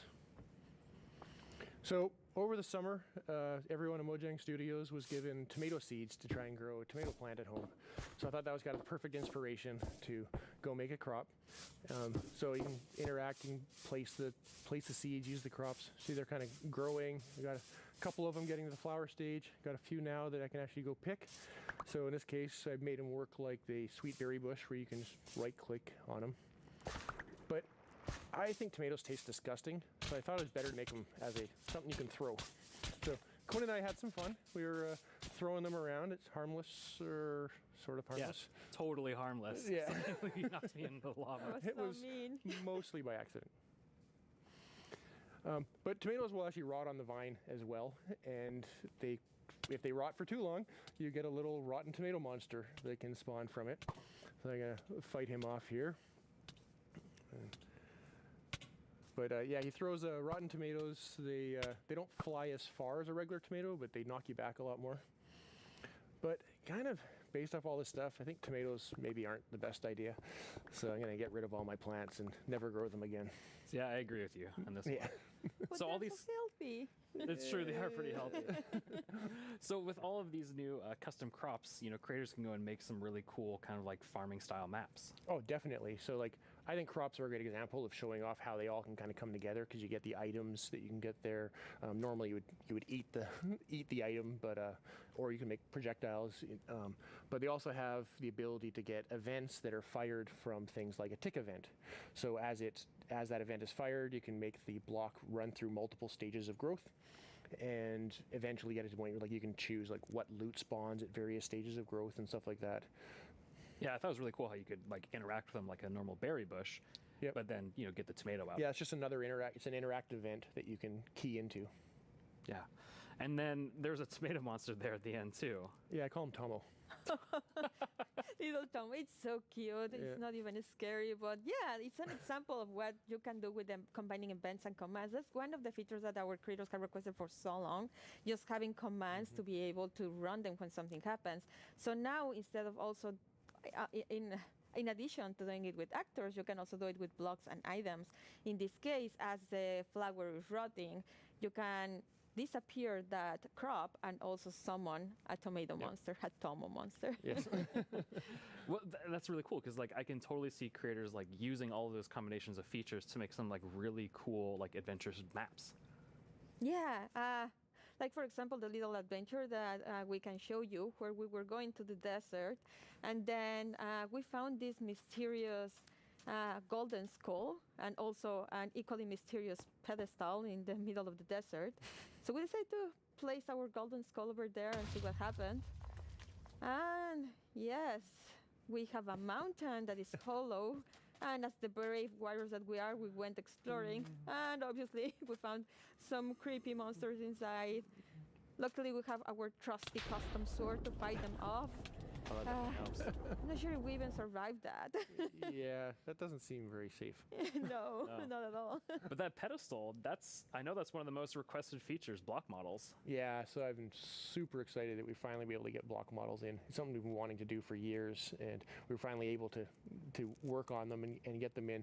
So we got it working with using the same formats that we've been using for the entities, so the same tools that people have been using to build custom mobs, they can use to build the blocks with. Oh, that's cool. So you don't even have to like learn a new skill. You can just continue. No, it's almost identical. That's awesome. And then I noticed on the hotbar with the golden skull, there was like a little red triangle. What was that?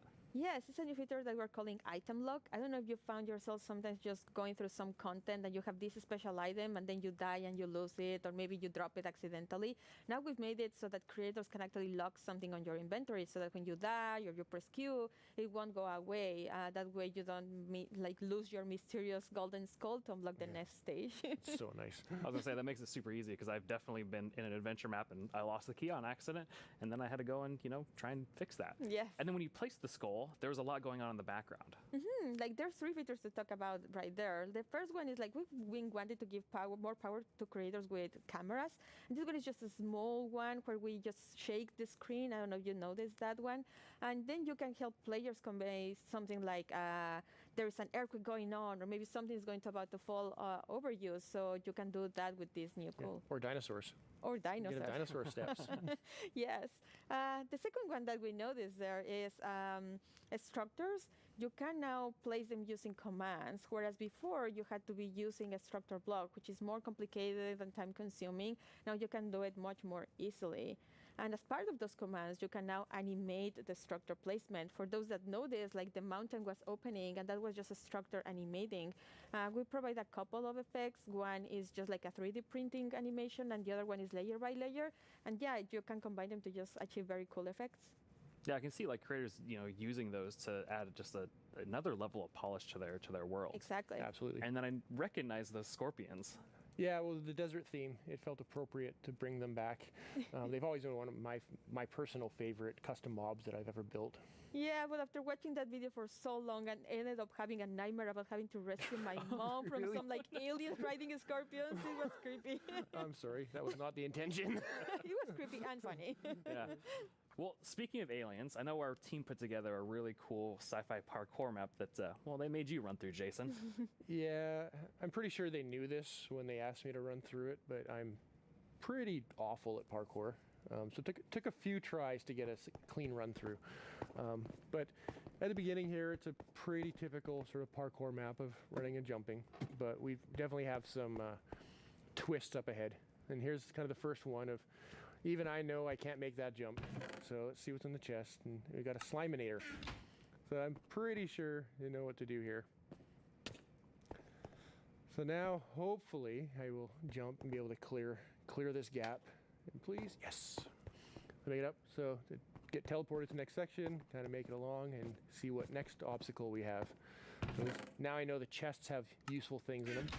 So we got a Blockinator. And we'll throw that across and get a little platform. Now I can make this jump. Even I can make that jump. And we got the hot dog, or the cyber dog, and float up. But it poisoned me, so I needed to use the antidote to rescue me there. Make it across and get through here. Now we got a wall in the way, so let's see what tool we have to get through the wall. And insta presto, and get through here. Keep going along. And this should be our last obstacle here. But I can see the teleport pad, but I can't quite get to it. But that shaft up above looks promising, along with the ladder. So let's go up, see what we get here. Fall down, and block breaks. I can get to the teleporter. And Fanny's already there. You made of course. Yeah, finally. Wow, that's super 86 cool. times. I love just the pretty good. aesthetic of that too, as well, like all the art and things. So those teleport blocks, those seem like a really cool way to add like another level of immersion to the worlds you're creating. Yeah, with data-driven items and blocks, we get so many new events that you can act on. Like, for example, in the case of the teleporters, you can step on it and then an event will trigger and you can react in so many ways. You can add particles, or in this case, for example, you run a series of commands that just teleport you to the next area. That's awesome. And I love the Sliminator, the Blockinator, and the Magic Wand. I've never seen items do that before. Yeah, so that's another example of how combining the same tools you can achieve so many different effects. For example, the Sliminator was just using the event and the fail command, right, to replace the blocks at the bottom with the slimes. Then the next one, we have the wand, and that one is just replacing blocks with air. And then we also had the Blockinator, which allowed you to walk by placing some blocks, replacing air with blocks. So just by combining events and the same command in different ways, you achieve so many cool effects. Yeah, so it's just small little simple things you can combine in lots of different ways and get a wide variety of results. And even that Blockinator allowed you to make that jump. Yes. And then I also saw that there was messing with mob effects too as well. Yeah, so we've had an example of custom food in there, but in addition to just satisfying hunger like a food normally does, you can add and remove mob effects. So we had the cyber dog that gave 3 effects, the levitation, nausea, and poison. And then we had the antidote that would actually only remove 2 of them. So unlike a bucket of milk that removes all mob effects, you can make things that remove very specific things. Yeah, and then it seemed like you got, after you use that, or after you use the magic wand to get to that wall, it seemed like you were stuck, but there was something else that was going on there. Oh yeah, so there is the block that was in my way. So we made it so that another one of these events, similar to the on step on, is we also have an on fall on. So in this case, it was just an on-fall on, and you can set what distance you want the event to trigger. So you have to fall at least 10 blocks or something like that. And when you land on it, we then break the block, similar to what, like the tomato plant and other things that we saw earlier. Yeah, and it seemed like it took you quite a few tries to make it through, but Fanny tries. was able to do it first try. Yes, unlike others, 86 times. Yeah.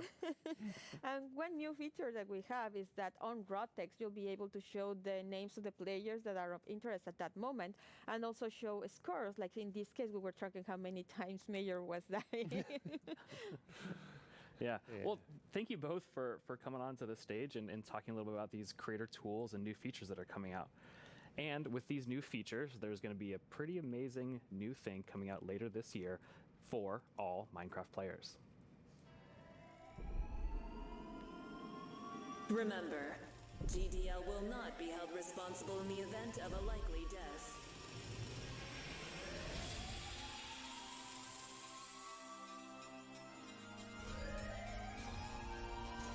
Your descent will begin in 3, 2, 1.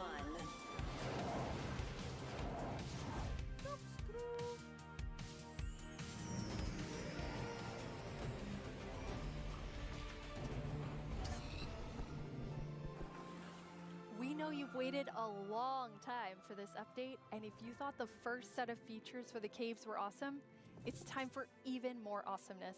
Agnes and Nir from the Vanilla Minecraft gameplay team are here to tell us what else is coming to the Caves and the Cliffs update. Hello, welcome. Hello. Hey. How does it feel? It's so amazing. It's so awesome to finally be able to share that with everyone. Yes, it feels great, and we have, looked a bit at tweets during the break, and we have some more tweets. We have more tweets. Yes. Wireless redstone. Oh of yeah. course. Yes. And there will be so many cool things you can build with that. And the warden. It's amazing to see all the excitement. It's so cool. Nir, you recently joined the Mojang Studios team. Yes, I joined this year. But honestly, I'm not completely sure how that happened. And not just joining Mojang. I'm not really sure how I'm here in Minecraft Live, because like just last year I was home, glued to the stream. I had to know what the next thing is coming to Minecraft, and today it's not only that I get to share that, I got to work on some of those things, so it's fairly incredible. But yeah, I've been developing games for a few years now, and more recently I've actually worked with this non-profit organization called Games for Peace, which is an amazing organization which basically uses games to promote peace. Like he takes kids from areas of conflict all around the world and sits them down to play Minecraft. And sometimes it's kids that don't even share a language, so they can't talk. So Minecraft is the language they share. Minecraft is what helps them connect and get to know each other and creates friendships, right? And it was amazing being part of that. It's so cool. I mean, sometimes I feel like, oh, I know all the amazing things that are happening with Minecraft. And then you described that to Agnes and I, and we both were like, we've never heard that. And it's so cool. It's so beautiful. Amazing. Absolutely beautiful. So in this update, you've been really looking at like filling out the caves even more.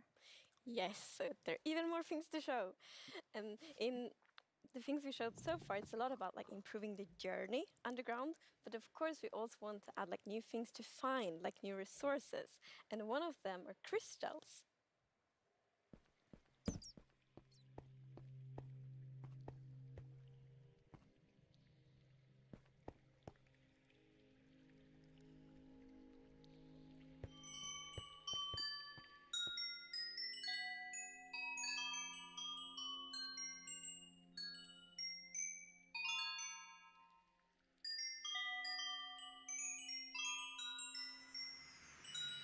They're so beautiful. Yes, that the moment you turn the corner and you see that glowing thing, it's Like, incredible. The atmosphere in the crystal geode, it's like mystical. Um, yeah, they're so pretty. And we were thinking a lot about like what is the purpose for crystals in Minecraft? And one thing is like they should have a use, and we will talk more about one of the usages soon. But the other thing is a lot about just adding a lot to the experience of exploring. And we want them to be quite rare. So when you find them, it's really gonna be like magical, because they're just beautiful. And you know, when you walk on the crystals, you hear these sounds. Yeah, it's just, we talked before about the pillar of underground of Marvel. And I feel they're just the perfect feature for that sort of pillar, right? But you can't just take them with you. Right, so you can break the crystal plant we saw in the video, but they actually grow from a very special block. And that block is unobtainable. It's sort of like you think about spawners, right? You cannot just take it and put it in your base. It makes you go and build farms all around your world. And that also encourages you to create tunnels between them and find out ways of transferring those items from place to place. And I just love those sort of features that really encourage other gameplay in the game. As an explorer myself, I'm very excited about finding all of these. And you mentioned a usefulness to them. Oh, yeah. Yes. So from those crystal plants, you get crystal shards items, and you can actually use them to craft a telescope.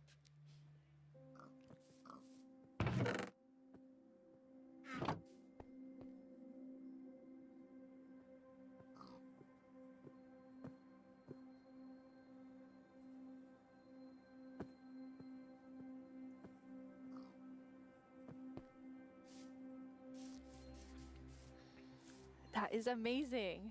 It is. It's such a useful item. Super cool. And the cool thing is that, so yes, you use the crystal shards to craft them, but you also need something more, and that's also a new thing that we added.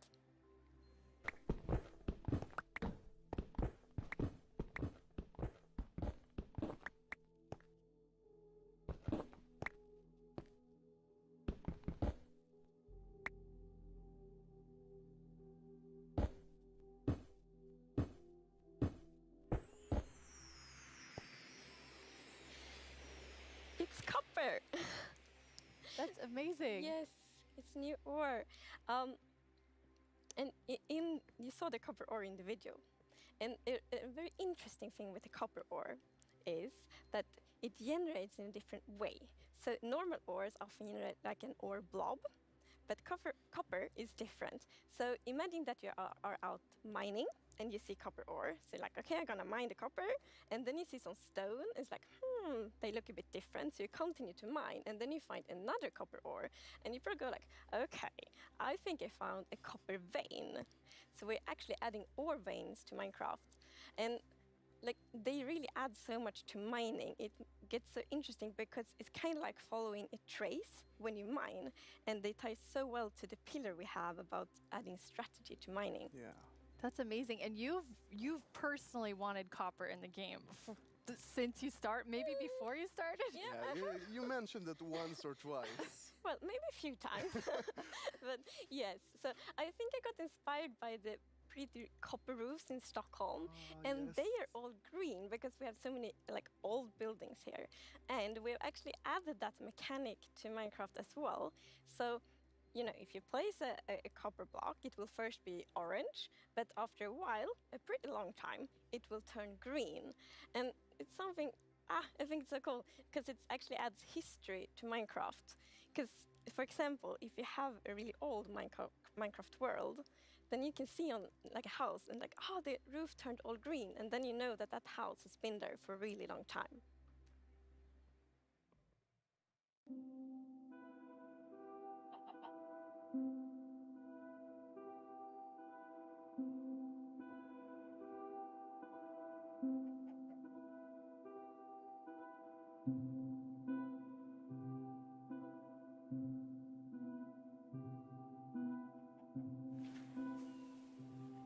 And copper won't only be used for the telescope. You actually have another really cool thing that you'll be able to craft with it.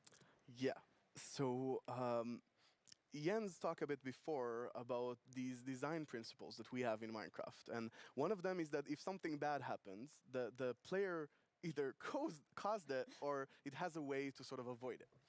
And one of those exceptions, for example, is lightning striking. Now, some people like to build wooden roofs in Minecraft. Some even build wall roofs. Looking at me, Might. it's not at all like the grandest castle in my realm actually has a roof fully built of wool. Yeah, that's not a good idea. No, but we did get some fires. yeah, so to try to help the players with that, we are introducing the lightning rod.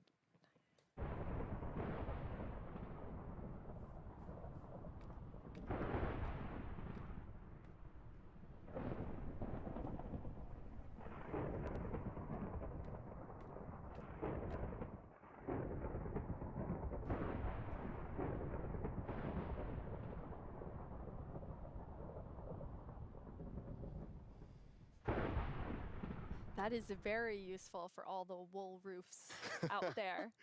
Yeah, I think this is a problem that happened to a lot of our players. Even personally, I had this peaceful game that I played with my partner, and it wasn't peaceful. And we went out and we were like looking at animals, collecting a few animals to our base, and we came back and our house was gone. And I was quite confused because I consider myself to be someone who knows a bit about Minecraft, and there are no creepers, there are no Endermen. So what happened? We figured that probably a lightning strike hit and burned down the house, and we were quite traumatized because we were not prepared for this. So I think this lightning rod is really going to help with that. Yeah, now you don't have to worry about that problem anymore. No, I'm gonna place like lightning rods everywhere on my wool roof. Good. Will be perfect. Good. Now, you've introduced a lot of things already, and players already have a lot of trouble with their inventory and the amount of items, but you have an idea for that. Yes. So, as you know, we keep adding new blocks and new items all the time, and that do create a bit of an inventory problem. And we're aware of that, and we have actually been thinking quite a lot how we can solve it, because we want to have like good gameplay solutions, we want it to be balanced, and we actually have an item in this update that will be really helpful, and it's the bundles.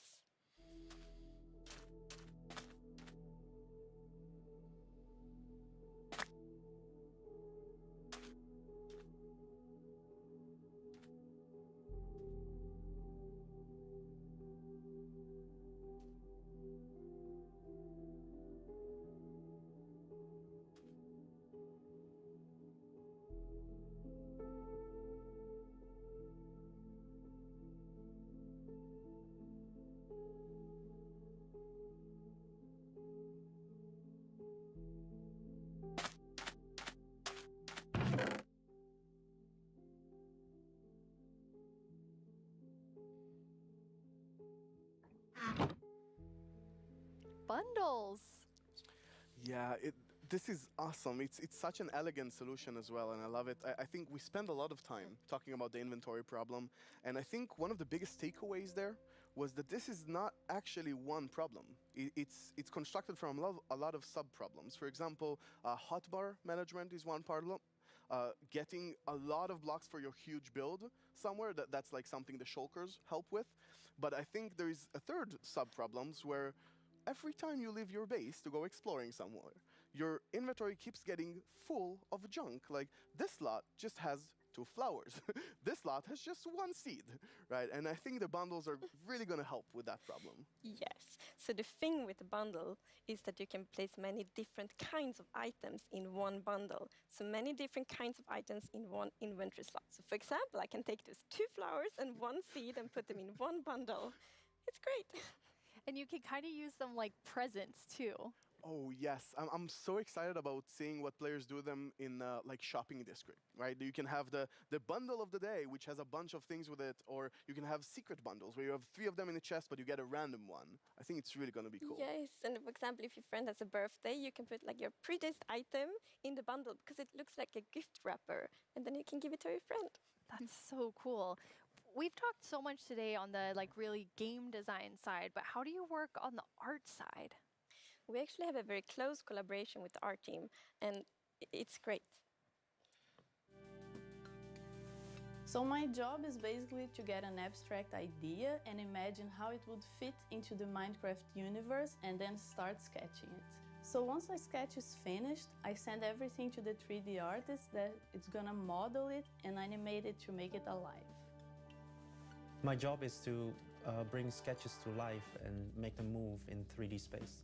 To work with a game that has such a special look, it's amazing. It's a challenge, it's fun, it's sometimes frustrating, but it's very rewarding. I love it. I make the pixel art of the block, and usually when I create a block texture for a new rock type, it's going to be a lot. Like, I'm going to make 50 iterations of one block because I want to make it right.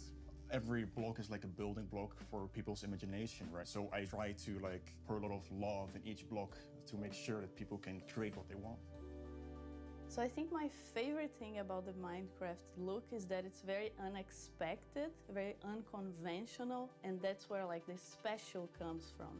Minecraft in terms of game art is special because it has such a unique look and it's very restricted. It has to be 3D pixel art and we can only work within those boundaries. So we have to like think inside the box but also outside the box. I've been working on this exciting new mob. This new mob will be the cutest predator ever existed in Minecraft. This update is incredible. Like, people have been waiting for this for so long, and we're finally gonna do it. I hope that the community is really, really happy about it. I hope they have a lot of new stuff to play with, and I hope that they're excited to see some concepts as well. It's so lovely when you can think about all of the different jobs within game development. I love seeing the artists and developers, and we all, like, across the show, there's so many different types of roles that people have. Yeah, and it's really awesome to interact with all those roles and have a lot of a back and forth. We're very open in Mojang and getting ideas from all over the place, and specifically working with the art team is amazing as well. You sort of throw one idea to the air and he draws something and you're like, oh, what is that white thing in your drawing? I didn't even think about it, and it starts so many awesome ideas going. And we even integrated into our prototype process, and actually I think until I saw those sketches by the art team, I didn't really understand what archaeology in Minecraft even means. Archaeology? Yes, so we're actually adding a new system called the archaeology system. In this system, you're basically going to find these excavation sites all throughout your world. And you can make this new tool called the brush that is going to help you uncover the mysteries of all these dig sites. So you come to one of these ancient structures and you can sort of use the brush to clear away some of the rubble that may have collapsed in those structures. And sometimes you might even find something shiny inside them. But, and this is important, if you are not careful enough, like in real life, you can destroy that artifact. And when that artifact is gone, that artifact and all the secrets it held are gone forever. But if you're careful enough, if you take your time and you're deliberate, you can get some of those hidden artifacts. And for example, here we got a ceramic shard, which is basically how whoever lived here used to tell and pass on their stories. I love the story sides of the archaeology, because we often talk about that we want to deepen the mystery in Minecraft. And when you find these hidden artifacts, you kind of find like connections and hints. And we will never tell the full story, but these will inspire the players to tell their own stories about their own Minecraft worlds. Exactly. I think it's going to be really exciting to see what players do with them. For example, here we see an exhibition that someone built for this, where he can compare all the different clues he finds, right, and try to preserve whatever was down here. And he can compare what we found with whatever new thing, and sort of try to connect the pieces, right? And here we see those pieces connected in a clay pot, actually, trying to reconstruct them back. And you can create that however you like. You can create your own stories or try to guess how those pieces used to connect. Yeah. It's also so fun to be very creative with these new pots, because you can put the shards in any way you want. Exactly, and when you're pleased with your creation, you can fire them up and you have your own painted clay pot. Pretty. So, Nir, is this programmer art still? Yeah, the art we're seeing is still work in progress, but I personally like the dragon. I think it's cute. Yeah, it didn't say programmer art isn't pretty. Yeah, you know, the problem is the artists are way too good. Yeah. Right? They just make us look bad. I don't know. archaeology is amazing. I mean, the excavation site is so incredible. I'm so excited about this. I've spent a lot of time about it, and I actually got to do a lot of awesome conversations with actual archaeologists from all around the world, and it's been. Honestly, I sort of feel like I got so passionate about it myself that their passion sort of stuck to me, and it was so amazing to learn more about this, and I'm really excited to see where it goes from here. And you have a dev diary coming out on our YouTube channel where you kind of explore all of the archaeology even more. Yeah, it's honestly really, really exciting. So I had so much fun with this, and I learned so much that I decided that it can't stop with me. So we're gonna do a dev diary when we're actually gonna talk to those archaeologists. And actually, we might even get to visit some interesting locations. That is amazing. Well, it feels very sad, but we're almost out of time. But we've been hinting at a new mob like over the course of the show, like 3 or 4 times. So are you going to tell us about it now, Yes, please? now we're gonna tell you. It's the cutest predator you will ever meet.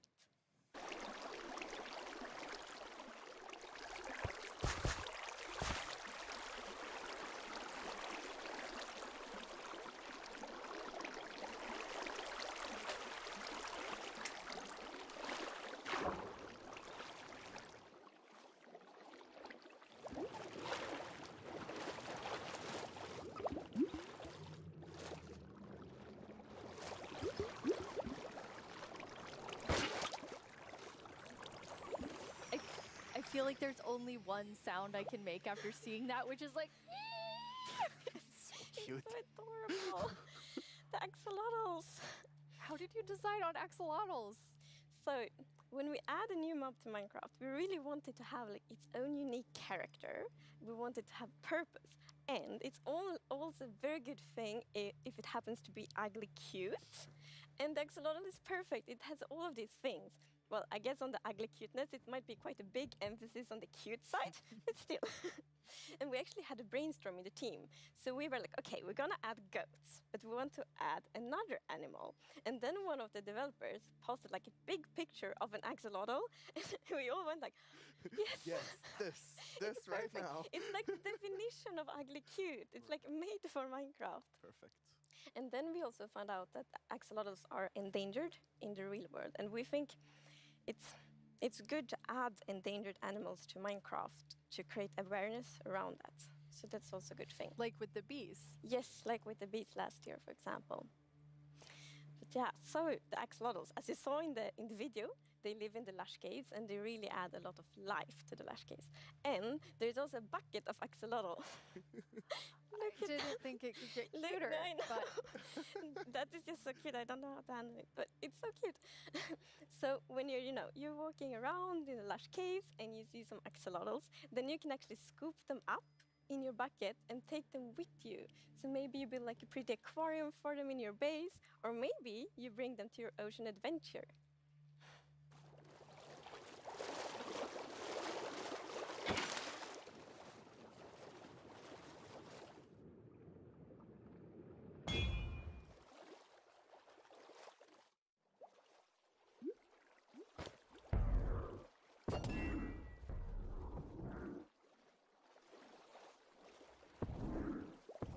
And now I see why you're calling them the cutest predator you'll ever meet. Exactly. So when you scoop them up in a bucket, you can actually create your own axolotl army, basically, and charge into the oceans with them, and they will help you fight various, well, they'll attack cute fish as well, but they'll help you fight the drowns and the guardians, and they're actually quite useful when fighting guardians because they have this special ability that whenever they take damage, they sort of play dead.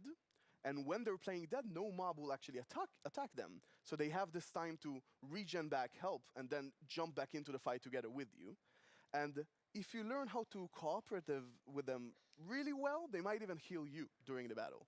That is so cool. But okay, so you added these 2 mobs that are like as different as possible with the warden and the axolotl. Yes. So this update is actually a lot about contrast, which is great because it creates like a dramatic player experience, which is so good.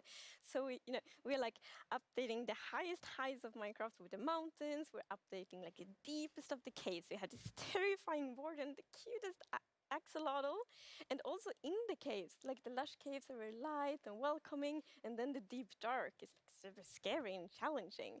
I guess Lots we of can't fun. forget our little goat in there. Aw. It's kind of the in-between. Yeah, we shouldn't forget the goat. I guess it's in between. It is still very cute, but in between. No one can be as cute as the axolotl. No, I don't think so.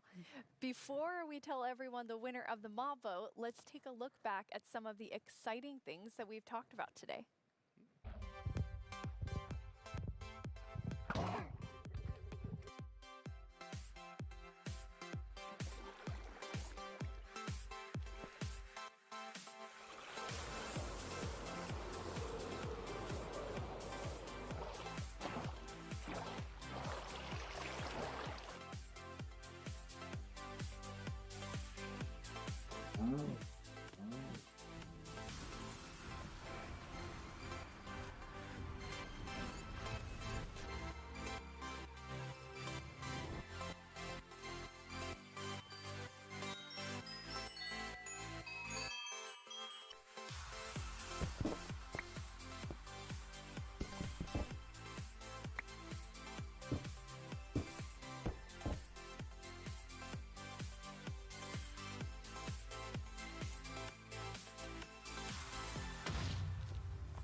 Before we get to our bomb vote, I think there's one more question people are really gonna want to know.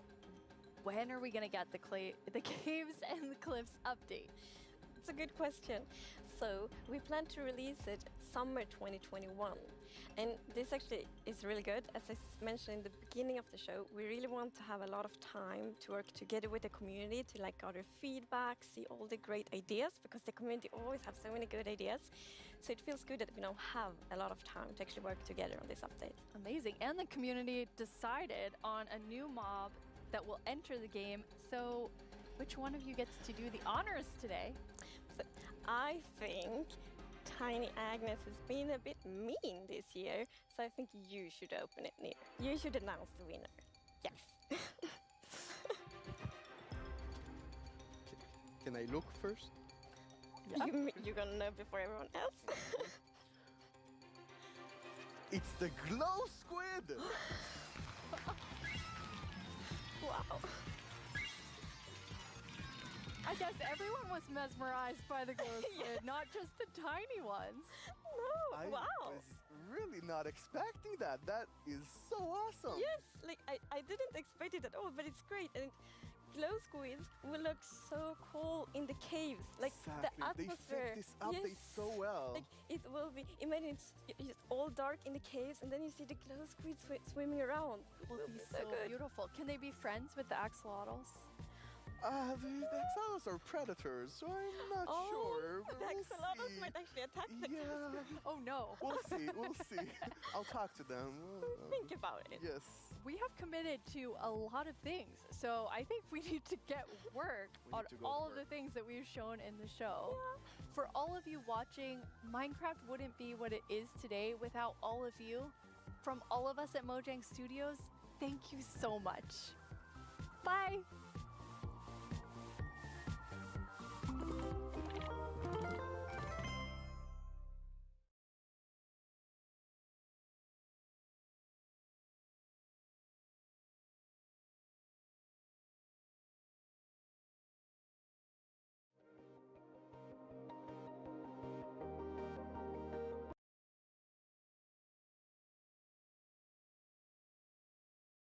I'm going to now read to you what I am about to tweet. And I'm going to tweet something. Hashtag Minecraft Live. It doesn't seem right. I have a lot of questions. They never mentioned what the Christmas holiday update was. They never mentioned what the cliffs are going to be. They only mentioned the snowier snow.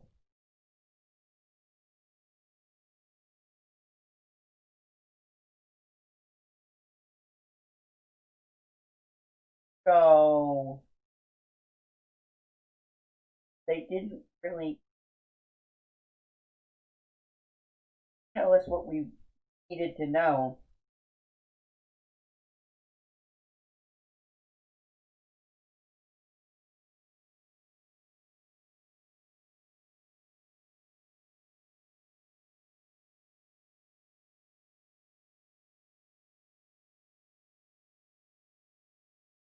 Thank you for watching, and bye-bye now.